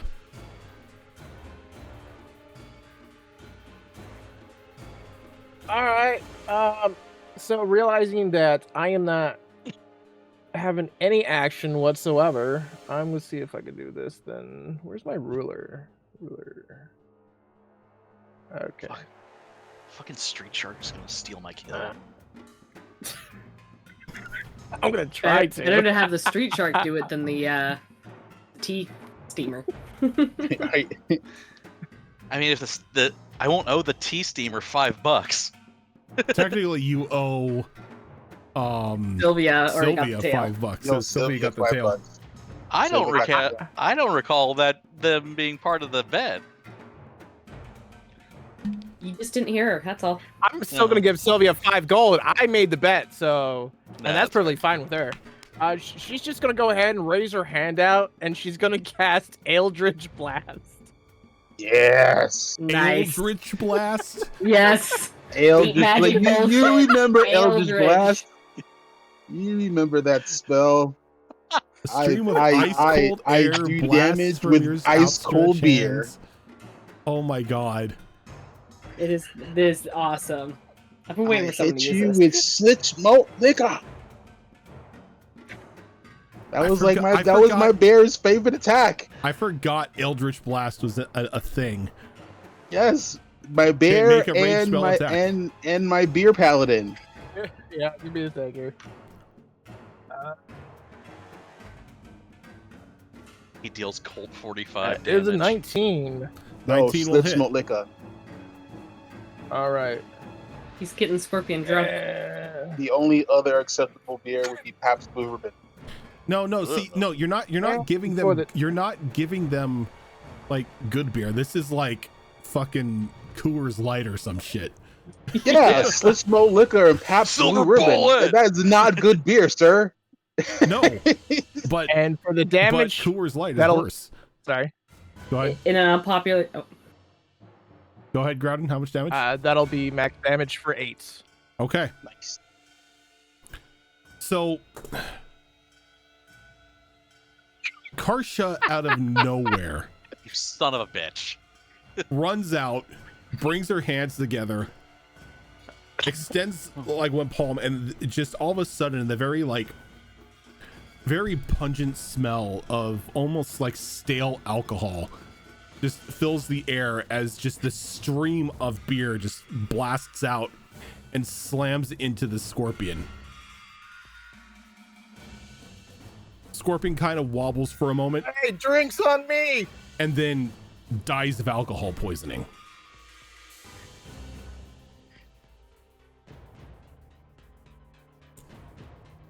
I hack off the tail. You lost! Sylvia won! I don't recall her being part of this. I said anyone! Yes. Question for Sylvia: were you looking at Tokumi when she drop kicked the scorpion? I was probably looking at the scorpion, so if you kind of came flying into view, then I would have seen you as well. Okay, never mind. Fucking Tokumi in here, coming in here with a dynamic entry. Fucking Street Shark stole my kill. I give Sylvia the 5 gold and I start eating the scorpion. Dude, wait till I can walk on walls, Rojan. It's gonna get worse. Here's the thing. Hakaru are not lizard people. I am going to eat it. You still need to prepare it. You cannot eat it raw. give Sylvia 5 gold. Why is everyone giving me Not gold? with that attitude. I mean, you won the bet. What bet? Yo, The bet to get the tail first. First one get the bet got 5 gold from everyone participating. Actually, who had no plan to participate and still gets over 5 gold. The Steam approach. And I saw that Do nothing side and eye. win. I would rather you help me carve out some of this meat instead of giving me money. Money too. You earned it. How about you take the money and I'll still carve the meat? It's a win-win. I suppose. Otherwise, I'm going to take the 5 gold and shove it down your throat. I would like to Ooh, see you can try. I use my cooking utensils to get prime cuts of meat? No, you need Aww. you need actual like tools in order to be able to skin and harvest and everything like that. You can't do that with cooking utensils. Aww. Raises anchor. What tools would I need for that? That is a survival kit.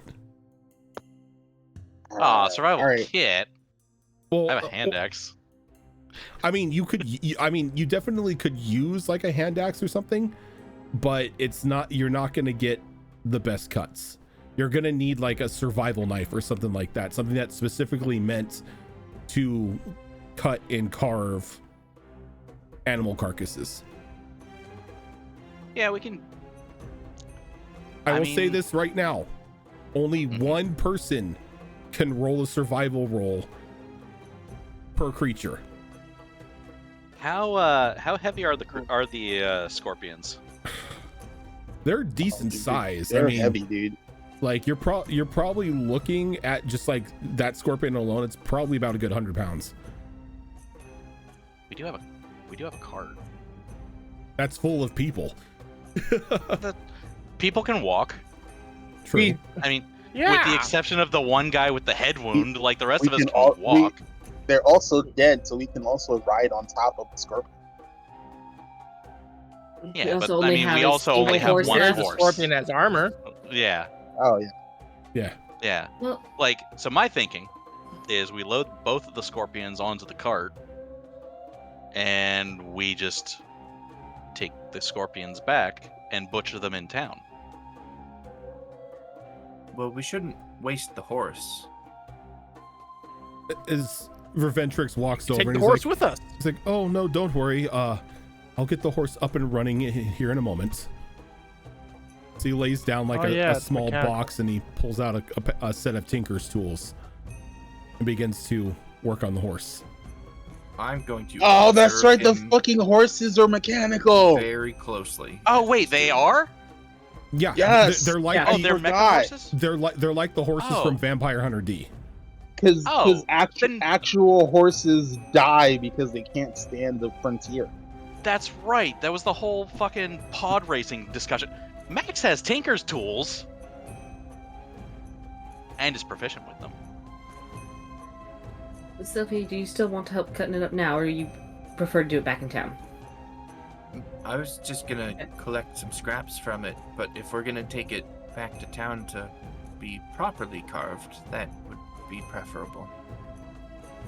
We could probably, if we take it back to town, also have some possibly extract the poison gland for us, and that could be useful.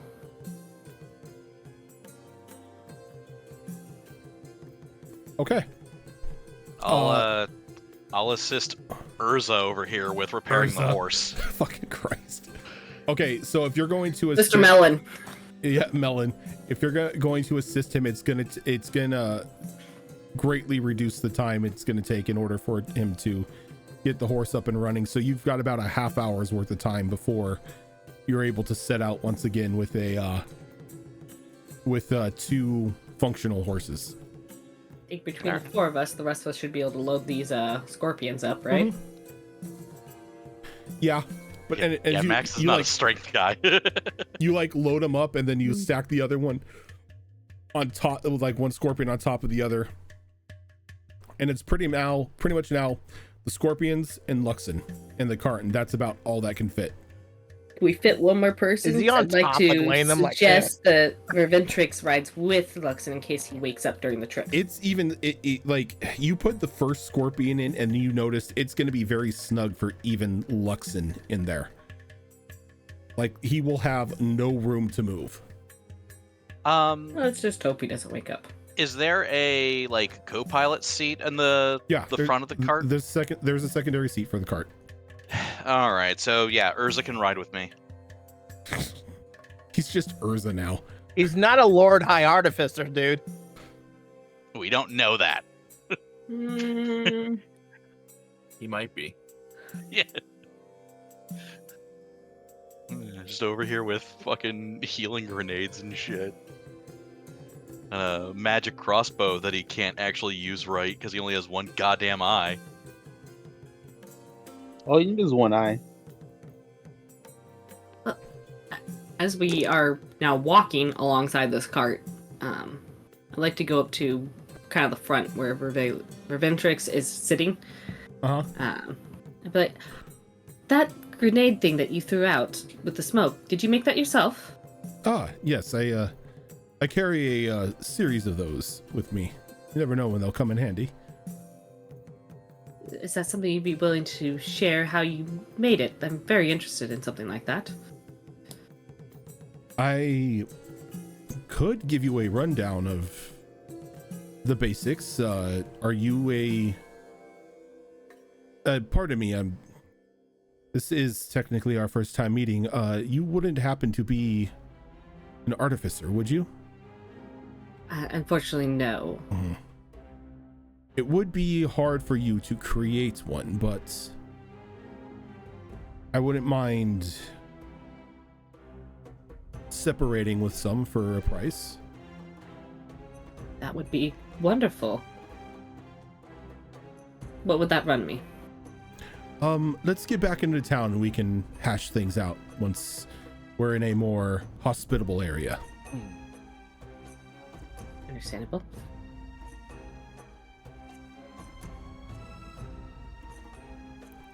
Artificers wish they were as cool as keysmiths. Wow. I'll throw that Shade shade. darn Keyblade Masters. Fox over here already. like throwing shade at like one of my favorite classes. Damn. I'm you. Only but because he better. made a better one? Yeah, I'm you, but better. Oh, you gonna tune a shit ton of magic items? Look, every time I look at the don't Artificer need class, to attune to a shit ton of magic items when I can make one item do all of those things. All right there, Sora. my struggle with the Artificer class, every time I look at it, it doesn't do the things I actually want it to do.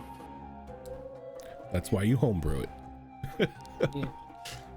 That's why I break the rules of artificers all the time. Okay, so after about a half hour, horse is up and repaired. You give it a little couple turns of the turnkey that you have to start it back up, and you're able to make your way back to Augur. All right. And as you pull into Back to Augur's Reach. you pull into the gates of Augur, we are going to go ahead and take a quick break here so we can get up, stretch our legs, freshen up our drinks and all that fun stuff, and we will be right back.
It's And we are back. it's disgusting. If you And ever that's wanted, the third time on how I got pregnant. but yeah, if you ever wanted to make what is it, 218 tokens in a turn, Selesnya Landfall. Yeah, Scoots. Scoots will do it. This is why I stopped playing Magic. Oh, because you were bad at it? You need to come No. back in. It's because of the bullshittery that people can do now. Oh, I have It's just- 450. I have 458 life now. Like, fuck That's off. not new. That's not new bullshitter. You could do that in 7th edition. I give you 10 infect, you're think I- automatically dead. Did I play 7th edition? That would have been like 2002, I think. No, I didn't play during that. I played a little after that. Hmm. This is why I specifically run poison counters. Just to stop You that like- shit. You'd like my rat deck then. Yep. Anyway, 180 rats with infect. before a blue mage comes along and just ruins all the fun. So yes, you make your way back into the city of Augur.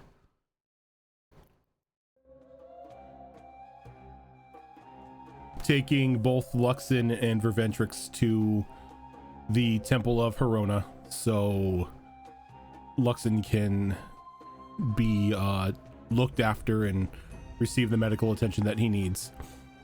His sister is still out. They still have her sedated as she's healing.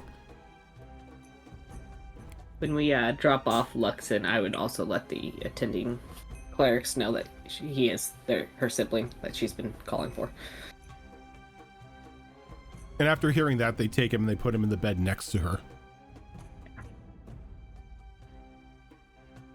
I assume it's safe to call off the guard on this one, yeah? I don't think anyone's coming for them now. Unless just an accident. Yeah, couldn't be too terrible. She, I turned to whoever's looking after the sister. I forgot her name right now. Is she doing any better when she wakes, or is it still the same? It's only been about a half day since you've left. My apologies. It felt like a lot longer. Yeah. You left in the morning and you're back now. So Yeah, it felt it's like longer. the start Felt of like the it was 2 weeks. start of the evening, pretty much, by the time you all get back from the whole ordeal. Just in and out, 20 minutes. But yeah, she's like, well, she seems stable. We haven't seen any flare-ups of her hysteria or anything like that. She was awake a while ago, and we gave her a little bit of food and something to drink before we sedated her again so she can rest. Hopefully with her brother back, it also helps her state of mind. It most definitely should. If she's still raving, if she goes back into another fit about the blacksmith, it's been handled. The whole situation's been handled. She doesn't need to worry. No one's coming for her. They nod.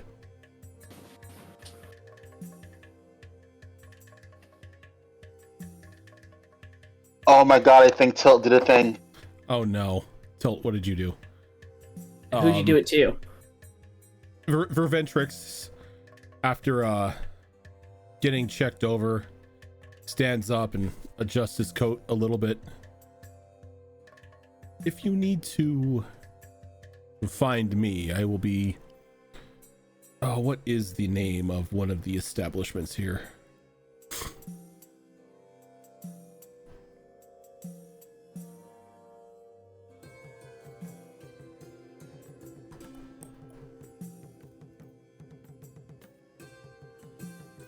I didn't come up with any inn names. What the hell? Oh, I thought we GG's had it. scrub. Yeah, I thought we had some. Oh yeah, the Sprawling Griffin and Yeah. something about a donkey. Forget what. I'll be at the Sprawling Griffin. That's the name of the inn. Something about a donkey.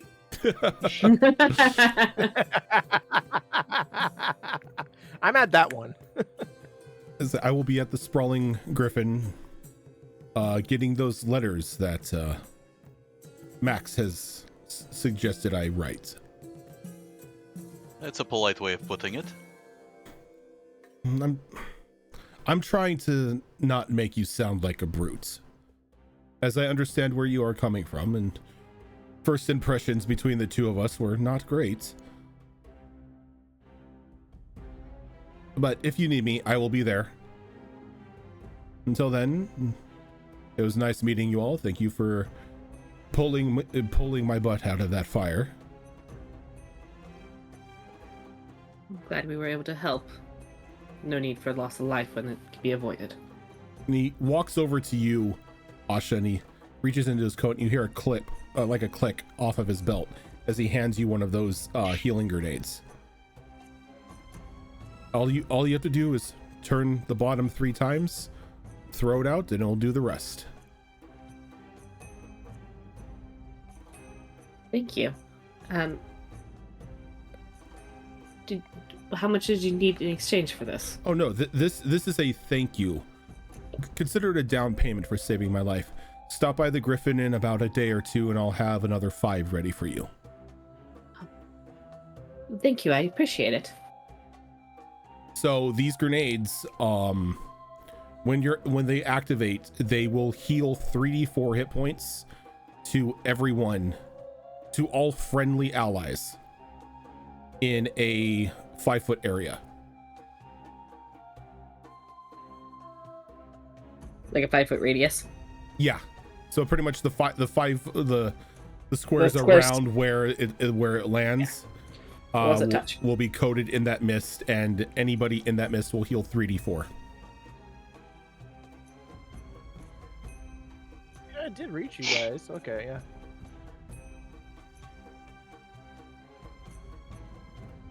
So, I don't know if Streamlabs were a thing, but it looks like we got We did get an extra donation. life donation. I just checked it. Tiltbot gave us another $100 donation. Jesus. I saw he put in chat earlier that he wanted it to be two $50 donations. $100 donation. Wait. Yeah, it's two 250s. He wants to split it 250s, one to go to Zora when she returns, and one to a random player.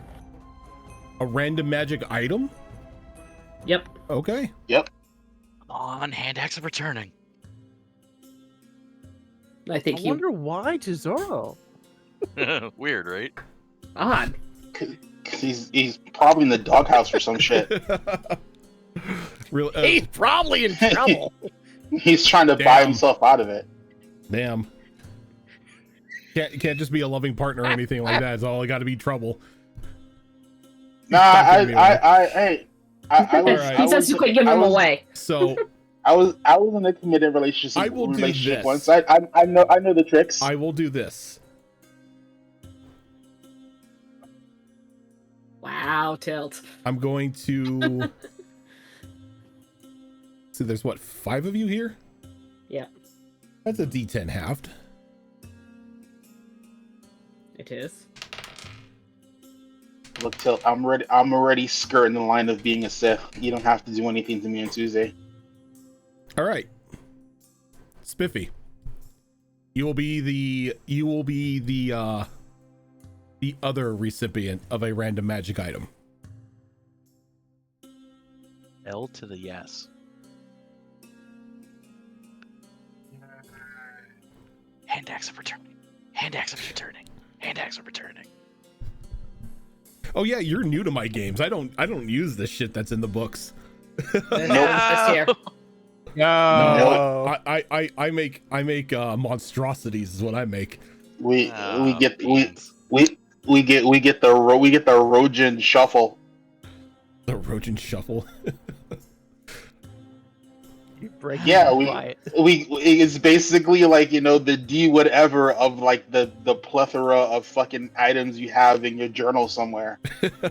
Or something I just make up on the fly. Okay.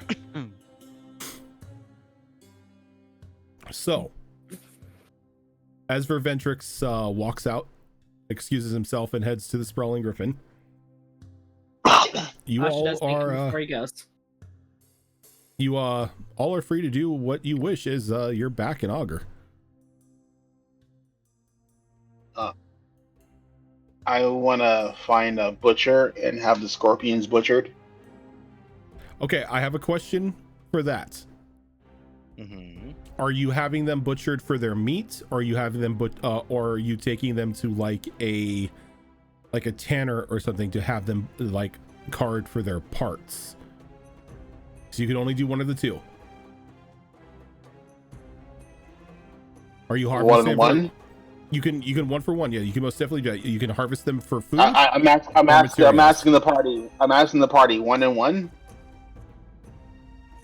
Well, I think Lady Asha wanted to see if we could get the poison from one of them, and Karsha wanted the meat from the other. So yeah, 1 and 1 works.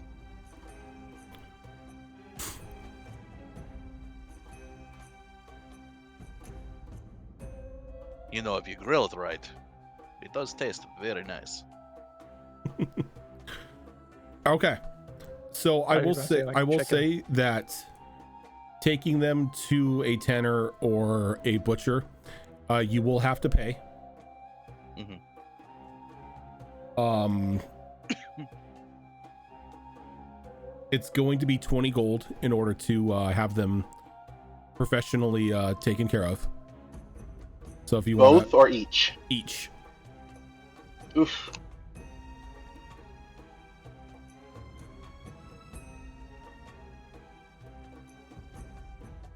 And I'm assuming we don't have a party bank account yet, right?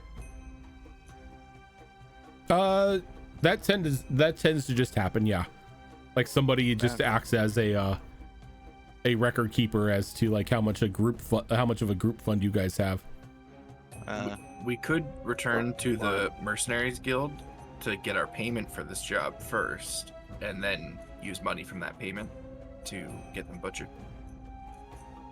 I like the way you think.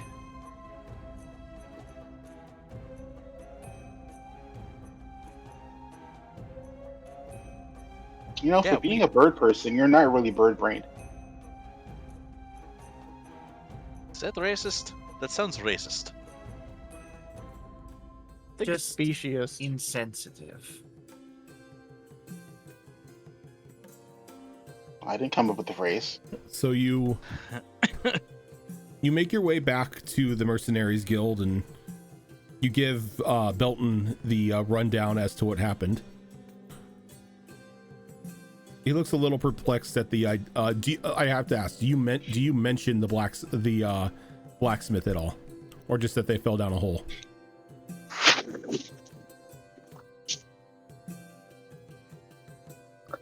If Tokumi's there, she's not gonna lie. She's gonna regale the whole story. Okay. A blacksmith in some sort of forge of heroes. Interesting. Well, as wonderful as that sounds, that holds no interest to me, and seeing as how that blacksmith was able to just wipe the floor with multiple people, I don't think I'll be sending anyone down there. That is a good idea. In the blacksmith's defense, they tried to jump him when he said that the forge was his, so they kind of brought it on themselves. I can tell you right now, most that would go down that hole would assume that they can just take the forge. I wouldn't recommend it. He's pretty big. Yeah, that's why I ain't telling anyone.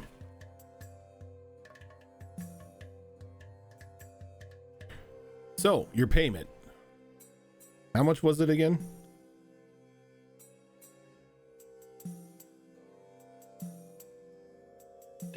1 billion gold. Trying to see if anyone I took I think it was notes here. 50 gold, wasn't it? Trying to see if anyone took notes. I was not the note keeper. I think it was 50. Yeah, looking that at zero. sounds right.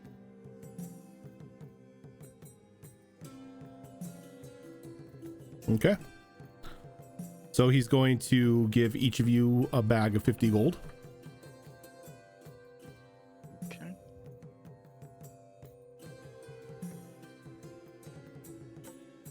Because you do fast work. I like that. Might have something later on for all of you right now, but right now job listings are kind of dried up. I mean, with the festivities and everything going on, I don't think a lot of more merc work is going to be coming in until everything is said and done. If you get anything for having to slay a mighty beast. Slay a mighty beast. Sure. Normally that doesn't come in here, but I'm looking to step on the Hunters Guild's toes. I'll definitely let you know. And she thanks him.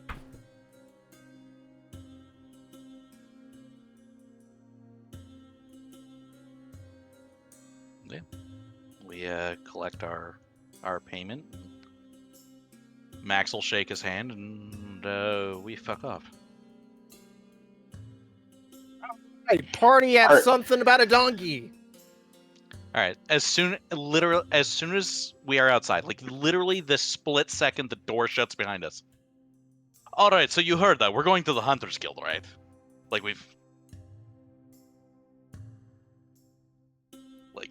If No. you're looking for a mighty beast, that seems like the place to go. Hmm? Yeah, we don't have to do everything with this one guy. It makes more sense to diversify our mercenary portfolio. That sounds very complicated. It just means take jobs from other people. How about this? Are you like wanting to go right now? I want to We've get. got- Well, you need to get one of them butchered and one of them for parts. I will.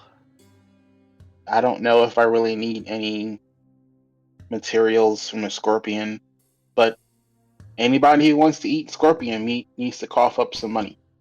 I hand him the whole 40 gold. Lady Asha wanted the poison. The meat is, we can actually cook that up and deal with that later. But that is should be enough to take care of it. Take 15 of that gold back, and I will put the bet winnings towards the cost of this. You can take 10? Alright. 5 from each of you, and then Asha, I believe, gave me 5 as well. It's true, she did. So I will put that 15 gold towards the butchering of the scorpions. All right. I will go ahead and put our name with the Hunters Guild. If anybody needs to come along, I'm welcoming you. But otherwise, eat, drink, be merry, do whatever. I want to watch a scorpion get butchered. Weird way you put that, but I definitely understand your curiosity.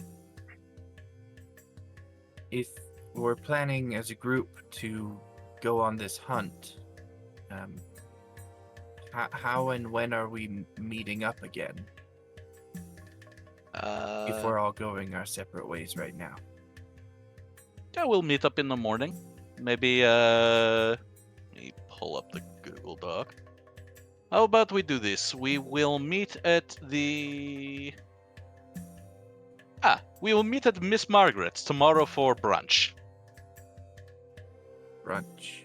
What time is brunch? About 10:30ish. The hell's Miss Margaret? Okay. It's on the Google Doc. It's on the Google Doc. Under taverns and eateries. Yeah. Yep.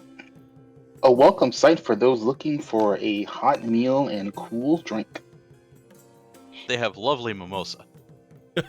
Oh, that's where you got the mimosas from. yeah. That's why that's you like- chose it.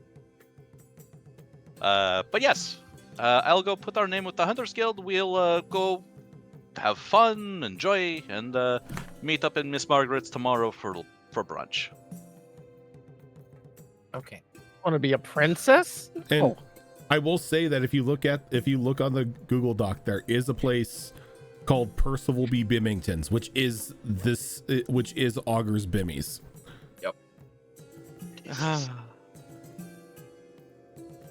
I don't even know what that is. But You don't wanna. Yeah, You I don't really wanna- want to go now.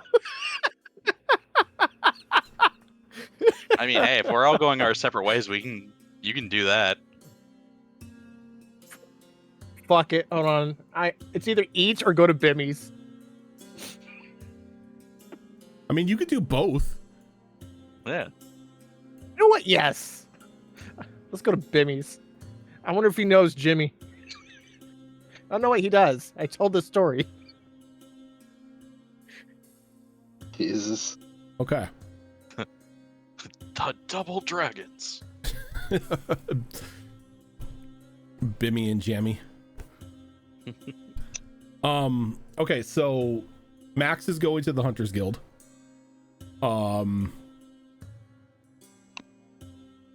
Karsha's throwing her fate to the gods is going into Bimmy's. What are the rest of you doing? What was that? So, going to wherever we need to go to get the scorpions butchered. Okay, so you're gonna go to a tanner and to a butcher in order to get them carved up for both parts and meat. Yep. Okay. What about Asha?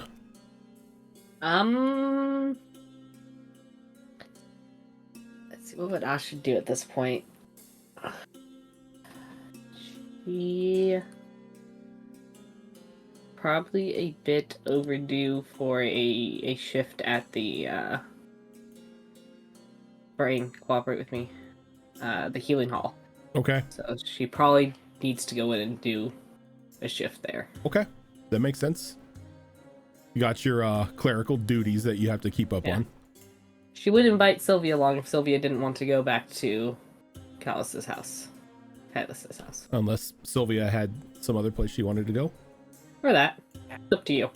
Has Asha explained to Sylvia at any point what her clerical duties might entail? She just kind of explains it as helping out in the healer's hall. Mostly what she does. So it would be inside the temple, or at least the temple grounds. Yeah. And Sylvia would not want to go. That's fair.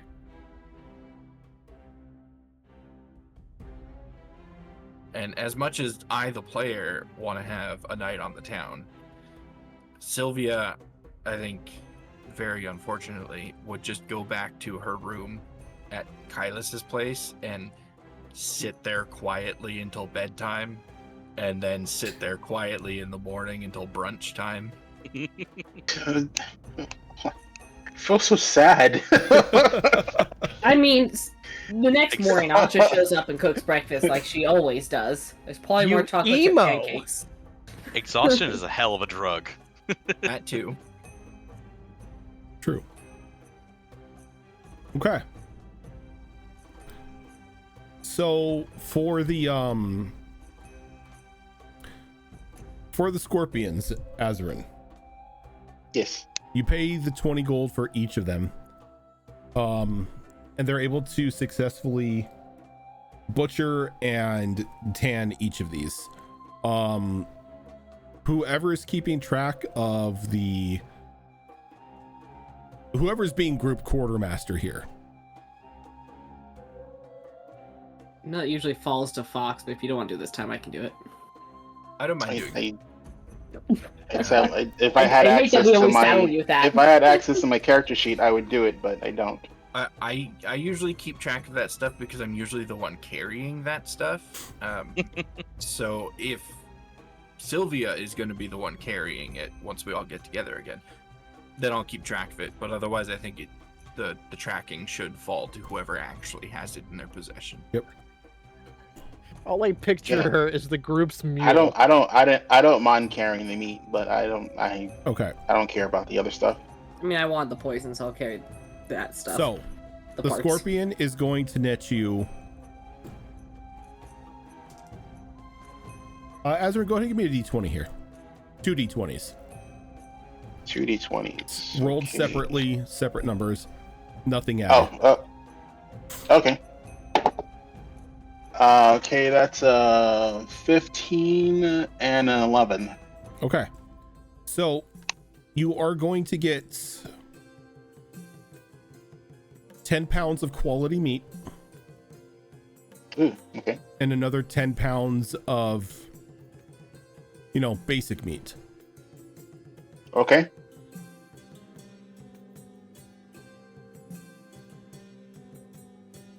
Tanning wise, you're going to get in combination about I want to say 15 pounds of monster material. Cool. That includes the poison sack. This includes the poison sacks. Cool. Did we get both poison sacks or just one? You got both poison sacks because you paid for this to be harvested.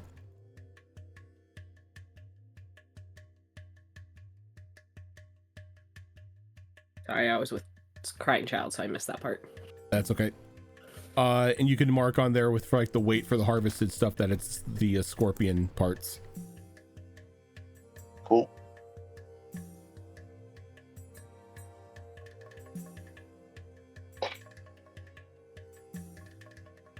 And as you're getting that taken care of, Max, you find your way easily as it's in this like around the same area in the Gilded Pavilion where the Mercenaries Guild is at. You walk into the Hunters Guild, and you could see just like as soon as you walk in, just hunting trophies all over the walls, just heads of like great beasts mounted up there, and a full on what looks to be kind of like one of the scorpions that you fought, just a little bit bigger, but its full body pretty taxidermied and on display over by like a large fireplace.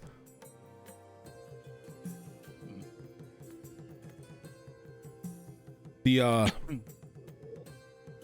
gentleman behind the desk is an older looking minotaur. As you walk in, he just gives you a nod as he's just flipping through just a very large and well beaten book.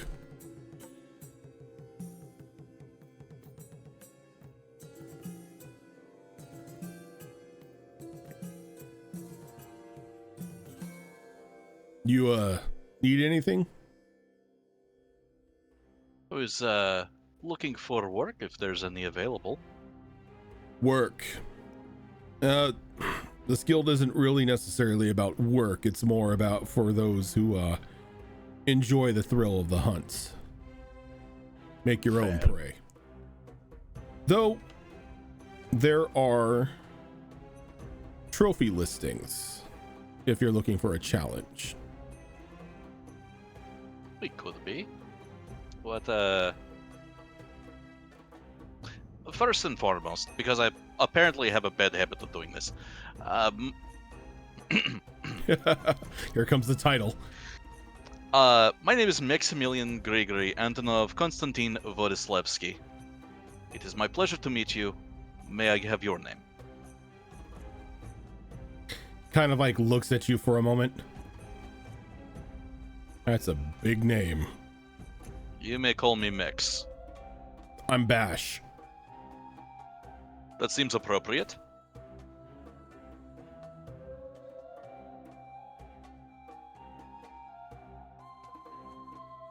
Now, about these trophies.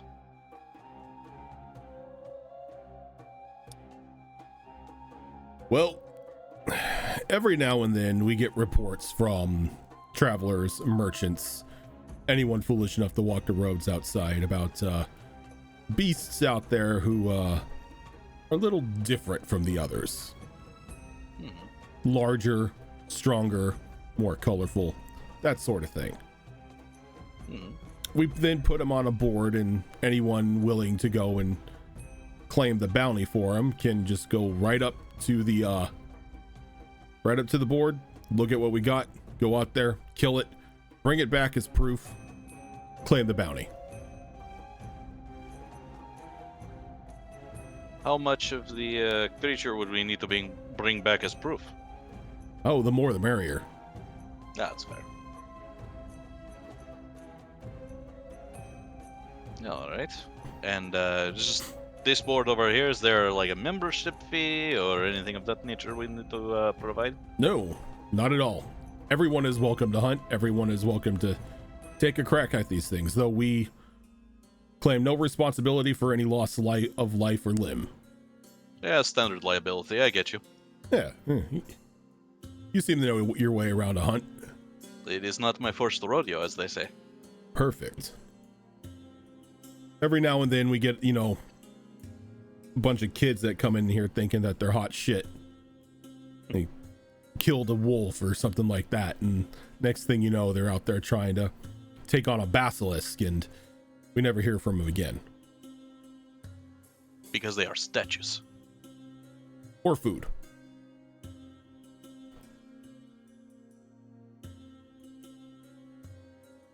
All right. Speaking of which, we do have a basilisk up there.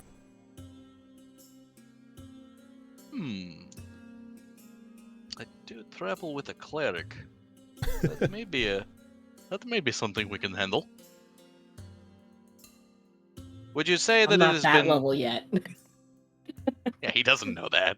He Yeah, is. I know. He is not a learned man. He Now,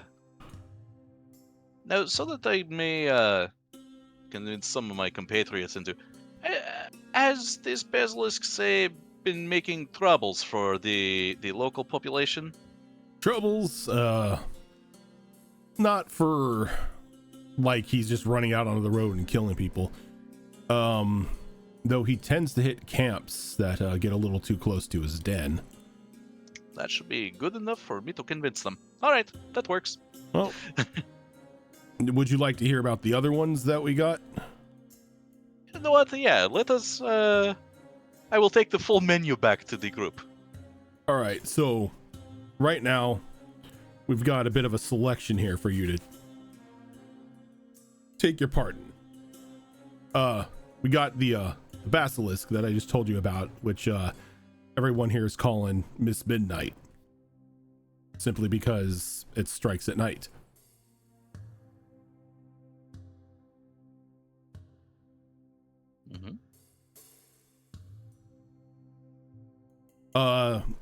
Other than that, we've got reports of a giant cockatrice, a manticore dead mother that needs taken care of, one of those giant behemoths of the sky. One of the rocks have been given one of the coastal areas a bit of what for. And sailors are asking we take care of that. And then we've got your standard chimera. Okay. You said that the fishermen are being harassed by this rock? Yes. And does it have a cute name like the basilisk? They've just been calling it Big Bastard. Got it. That's concise.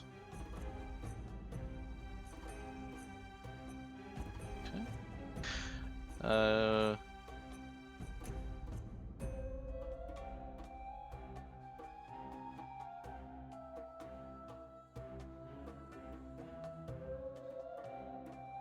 And let's start there. What of payment for this rock? Well, that all depends on how much you bring in. Standard guild fee for a thing this size. You're looking at probably a sum of about easily starting off 1,000 gold. Bringing in more of its body increases it, as long as we're allowed to take it and hoist it up as a trophy. That makes sense. Let me ask your opinion on something. If for instance, you were tasked with bringing in a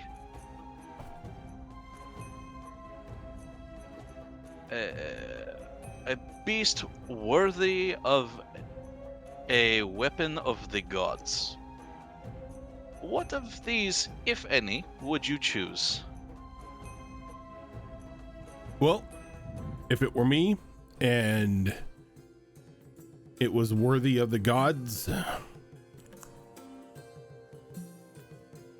given the degree of the way that they've been described to me so far, I'd say you're looking best bet as the Chimera or the Basilisk. The rock is a little bit larger than normal, but it's a rock.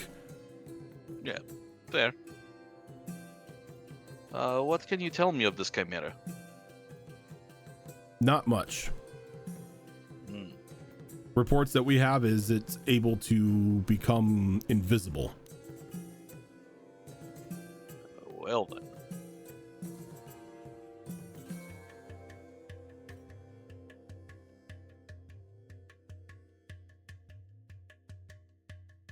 And does this one also have a cute nickname? Not yet. Nobody's given the cockatrice, manticore, or chimera a nickname yet. Do we have any idea the hunting ground for this chimera? Reports that we have so far are near the is around the giant crevice on the side of Ohm. More near the city gates than the village itself. So if you're looking at the map, about right here.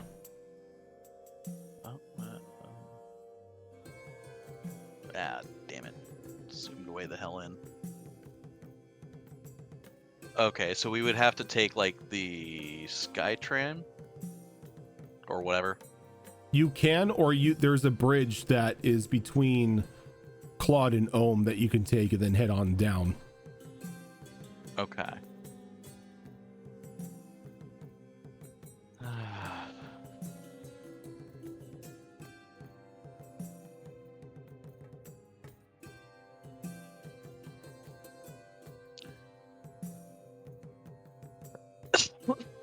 The Basilisk itself, that's more on the Claude side of things. Just at the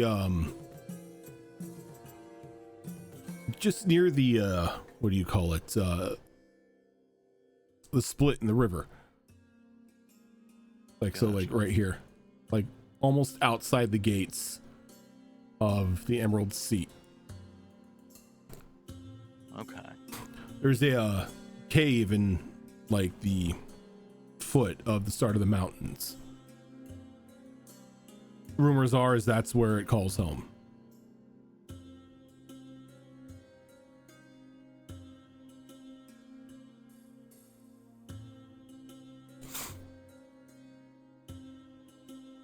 And you said that the standard starting rate was the 1,000 gold. For the rock. But for the rock. Okay.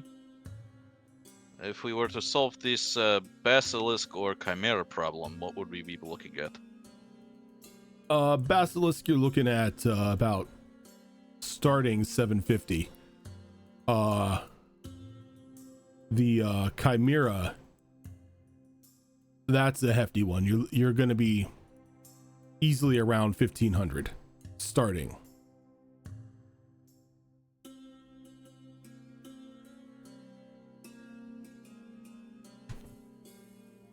And again, the more intact we bring this to you, the better the pay, and yada yada. Got it.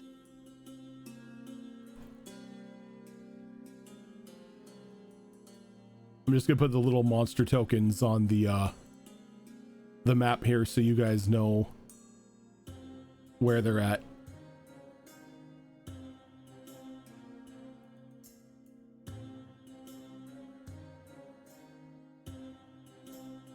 Hell yeah.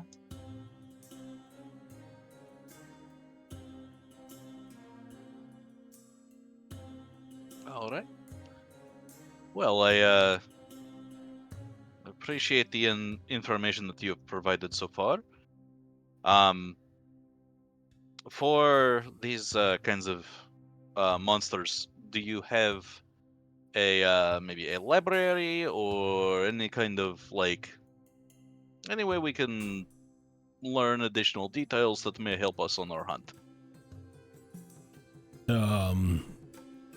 Not really. Everything we have is passed down through training. Well, it was worth a shot. All right. I appreciate your time, and I hope the rest of your evening goes well. You too. All right, and he fucks off. And as you fuck off from the Hunters Guild, Karsha. Hi, yes. You walk into a very big shark. large 3-story building. Stained glass on the outside, a sign that says Percival B. Bimington's hanging above the door. And as you go to reach out for the door handle to open it, a legal document sort of like folds out of the door with an ink and quill. Sued? And asks you, and the sign says, please sign a waiver to enter.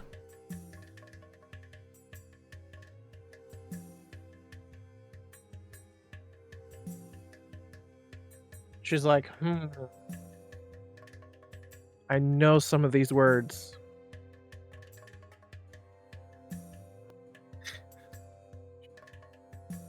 She's basically just gonna be like, I don't know, she's gonna like bite her thumb and put her blood on the parchment as a sign. And as the signing parchment it. slides off and the sign spins around, please use ink. Fine. I have that squid here somewhere. There's an Just go ink scribble pot. on it. There's an ink pot and quill to use.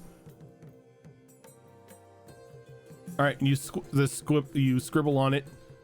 The document folds back into the door. Ink pot and quill disappear, and the door opens for you. I swear, if you're gonna ask me to do it again, I'm gonna be like, son of a bitch. Yeah, she's gonna go in there. And as you walk in, you see this fine establishment about you, very organized. Rows of clothes, weapon racks. A department that looks like it's just nothing but kitchenware. Books, stuffed animals, toy sets, like pretty much everything that any knickknack you can think of seems to be in here. And of course, because this is Bimmy's, sitting on top of the main counter, encased in glass, is a very fine looking deck of cards.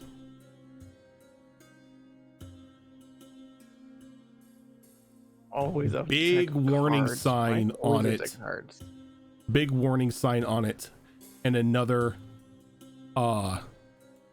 document for you to sign if you are going to pull from it.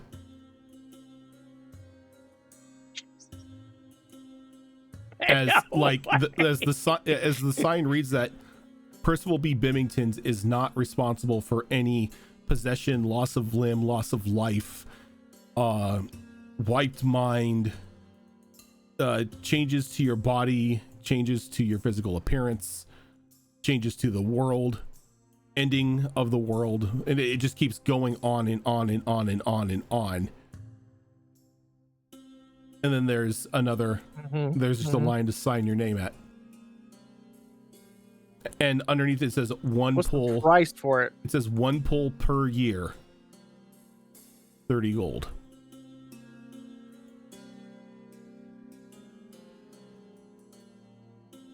$30 gold, 1 pull per year. Yep, 30 gold, 1 pull per year. Just FYI, can I still use my 1 year in-game revival for a character from the last time? Just in case. No, that was that other character that was given it. No, don't do it. I just want to make sure. Don't do it. Don't do it. You can't just throw something elaborate and then all of a sudden you're like, look, large, don't do it. Look, and you know me. I can say for sure that setup. everybody on the Saturday game before we jumped to Southern Frontier all pulled cards from Bimmies. Tricorn has pulled cards from Bimmies.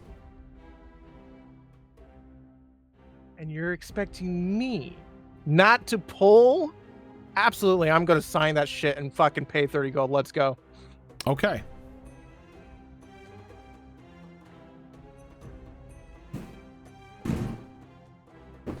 Choose whichever one you want. Oh no. I swear if you get the void, I am not hunting for your soul. No.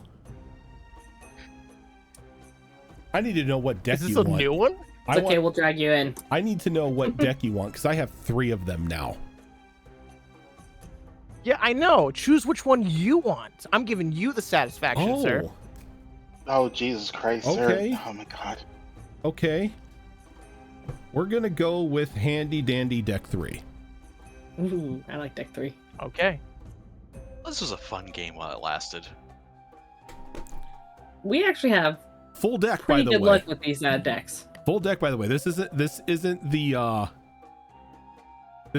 nice deck where all the bad we things know. are taken out. This is the horrible bad deck. 22 cards, Groudon. Which one do you want? 22? I actually have a dice for this. I have a 22-sided die. Then roll me the dice of many things. Let's go.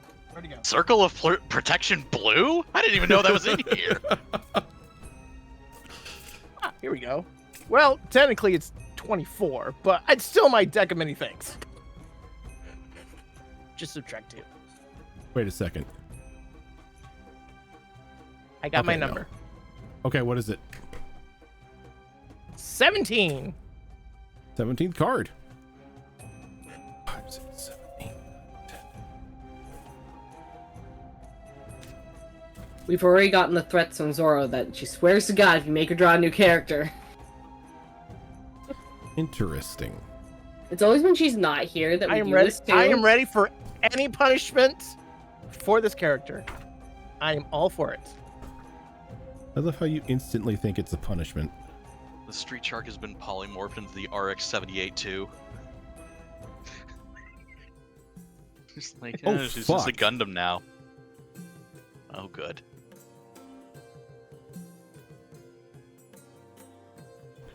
I guess this is a good place to stop. What? No. Don't didn't know what he don't you did. fucking dare. No, So- no, you cannot leave that cliffhanger. That is illegal. No. Like, this is where we're going to have to stop because of what happens. Oh, fuck me. So, Groudon, or Groods, Yes. You pull this card. Yes. What's up? Yeah. And you take a look at it, and it's got a picture of a cute little owlbear on it. Uh-oh. Oh, that's adorable. As you pull the monstrosity card. I'm going Are to we work not this a fighting a little. monstrosity? I'm going to work this a little bit differently because it's Bimmies. But when the monstrosity card is pulled, a large or larger monstrosity with a challenge rating of 10 or lower, chosen by the DM, appears in an unoccupied space within 15 feet of you. The creature is hostile towards you and attacks immediately. The creature disappears when it's killed or when you are reduced to 0 hit points. If there isn't enough space for a large or larger creature to appear, the card has no effect. Fuck. As this card is pulled and this creature begins to form, you just hear somebody from like the second floor goes, take it outside. And as he says that, On it. you are shunted out of the shop. The rest of you get this strange feeling about you as all of you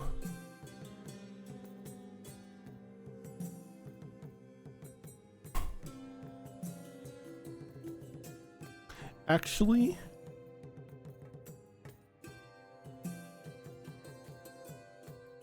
yes. Don't know how I want to do this. Nope.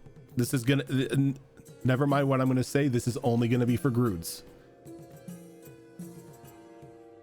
So Groods,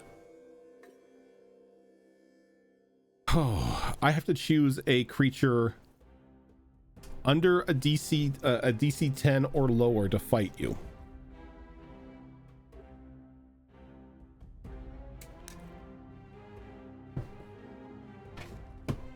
I have a means to do this. Okay. Okay, that's doable. Do I have to punch a ghost? I mean, technically, a moose is a large creature. Is there a way in Roll20 to separate monsters by CR? There is if you use 5e tools. Filter. That's a website though. I mean, it has everything. Yes, challenge rating. I found it. There you go. It Challenge has a rating filter 4. system. And because it is me, I am not using the monster manual. Of course, no data. Because why would it have data? Why would it have data for the source? A large monstrosity appears and attacks you. Because you have to own the book in Roll20 if it's not SRD. Oh, I own the books.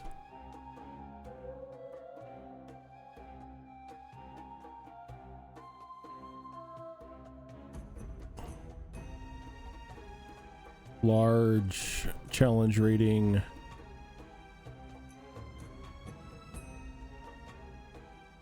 That should help out.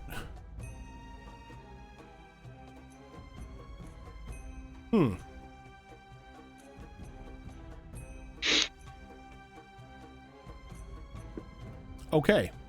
Is that a monstrosity? Nope, that's a beast. You're lucky that wasn't a monstrosity. What was it? A giant ant. Or a giant ant queen. Yeah, it's a beast.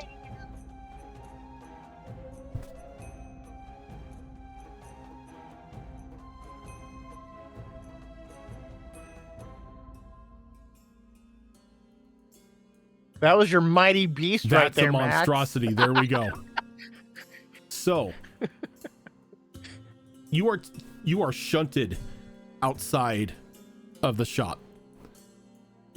And as I'll you be back. do, appearing in front of you and towering over you is this large ape-like creature with large like fangs and tusks and 4 arms.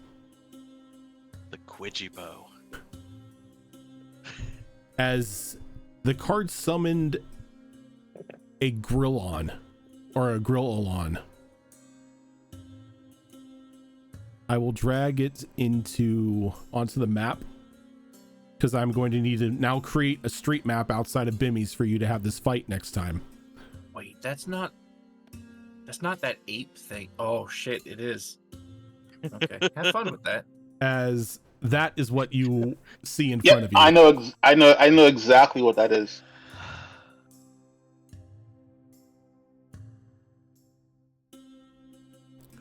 So pissed that I'm not here next week to watch this character die.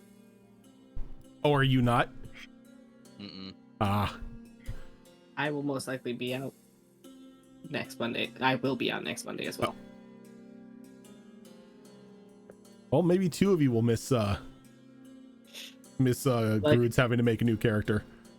Not by choice. The doctors are doing stuff. But yeah, that will do it for us tonight, as this is a good point to stop. Don't I dare what? Don't I dare what, Zorro? It's not my fault. He signed a waiver. He signed a waiver. I'm not responsible for his death. I did sign a waiver. Without The anger. giving, She's most angry about the anger. without giving anything away about this creature, I will say I once used one of these in a dungeon to rip somebody's arms off. That can be said about a lot of creatures, especially in Rojan's campaign. This one's very good at it. Yeah, they make it an art. Oh. I'm really sad because I don't think I'm going to be able to listen live either, but we'll see. I will try to. Well, we'll have it on YouTube if you can't.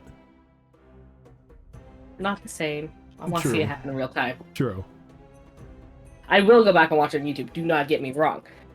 But Yep. But this is not the only show that we do here. Coming up here on Tuesday, Tilbot has already said he's going to murder a ton of people in Star Wars Tales of the Outer Rim, which is, of course, a Star Wars game that he runs.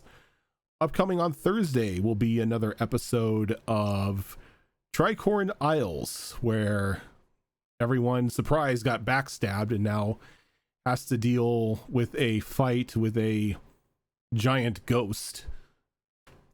And then coming up on Saturday, or coming up on Friday, will be another episode of Under the Mountain, which is a Kids on Brooms game that Sugar Love runs. There will be no game on Saturday as Wayward Wanderers is currently on break, as they have wrapped up part of the season for themselves, and Azrin is working on a upcoming Avatar: The Last Airbender game. And then we will cycle back through here on Monday to see if Groods can beat up a monkey. But until then, everyone, thank you so much for tuning in. Oh, damn. Okay. I need to say this because you're not going to be here next week, Max. Before we sign off, you might as well learn your magic item. Oh yeah! So I will ask you Write this down. This is important. Do you want armor, weapons, or something handy?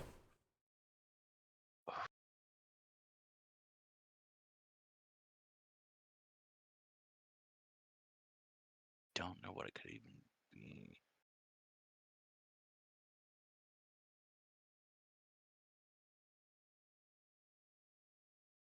Let's go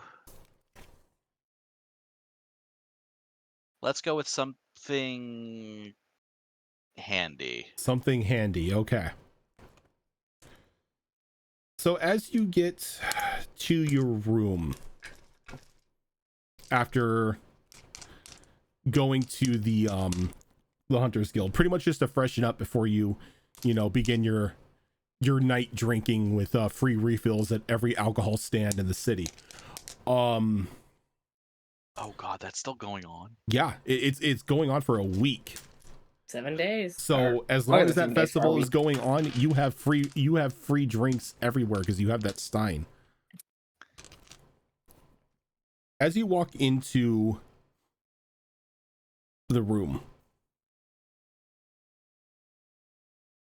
you see, just laying on your bed, these strange, not these strange, but a strange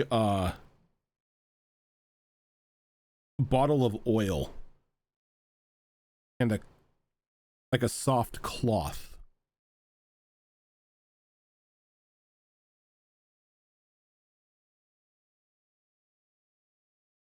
At the start of the day, you may choose an element that this oil represents.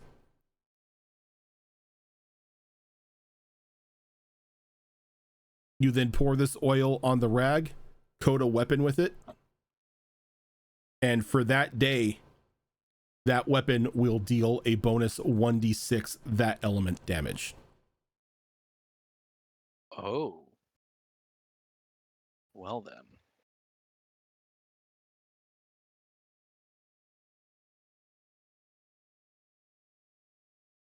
No, Azarin, the Snuggies are a raccoon gift.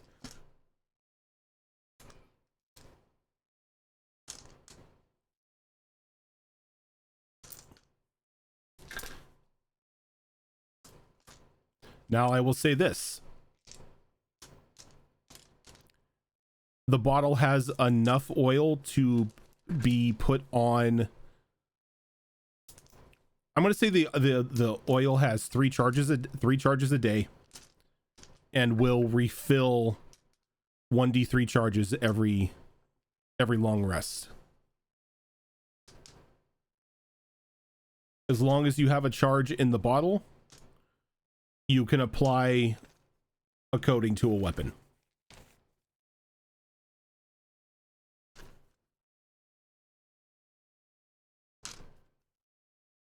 Nice.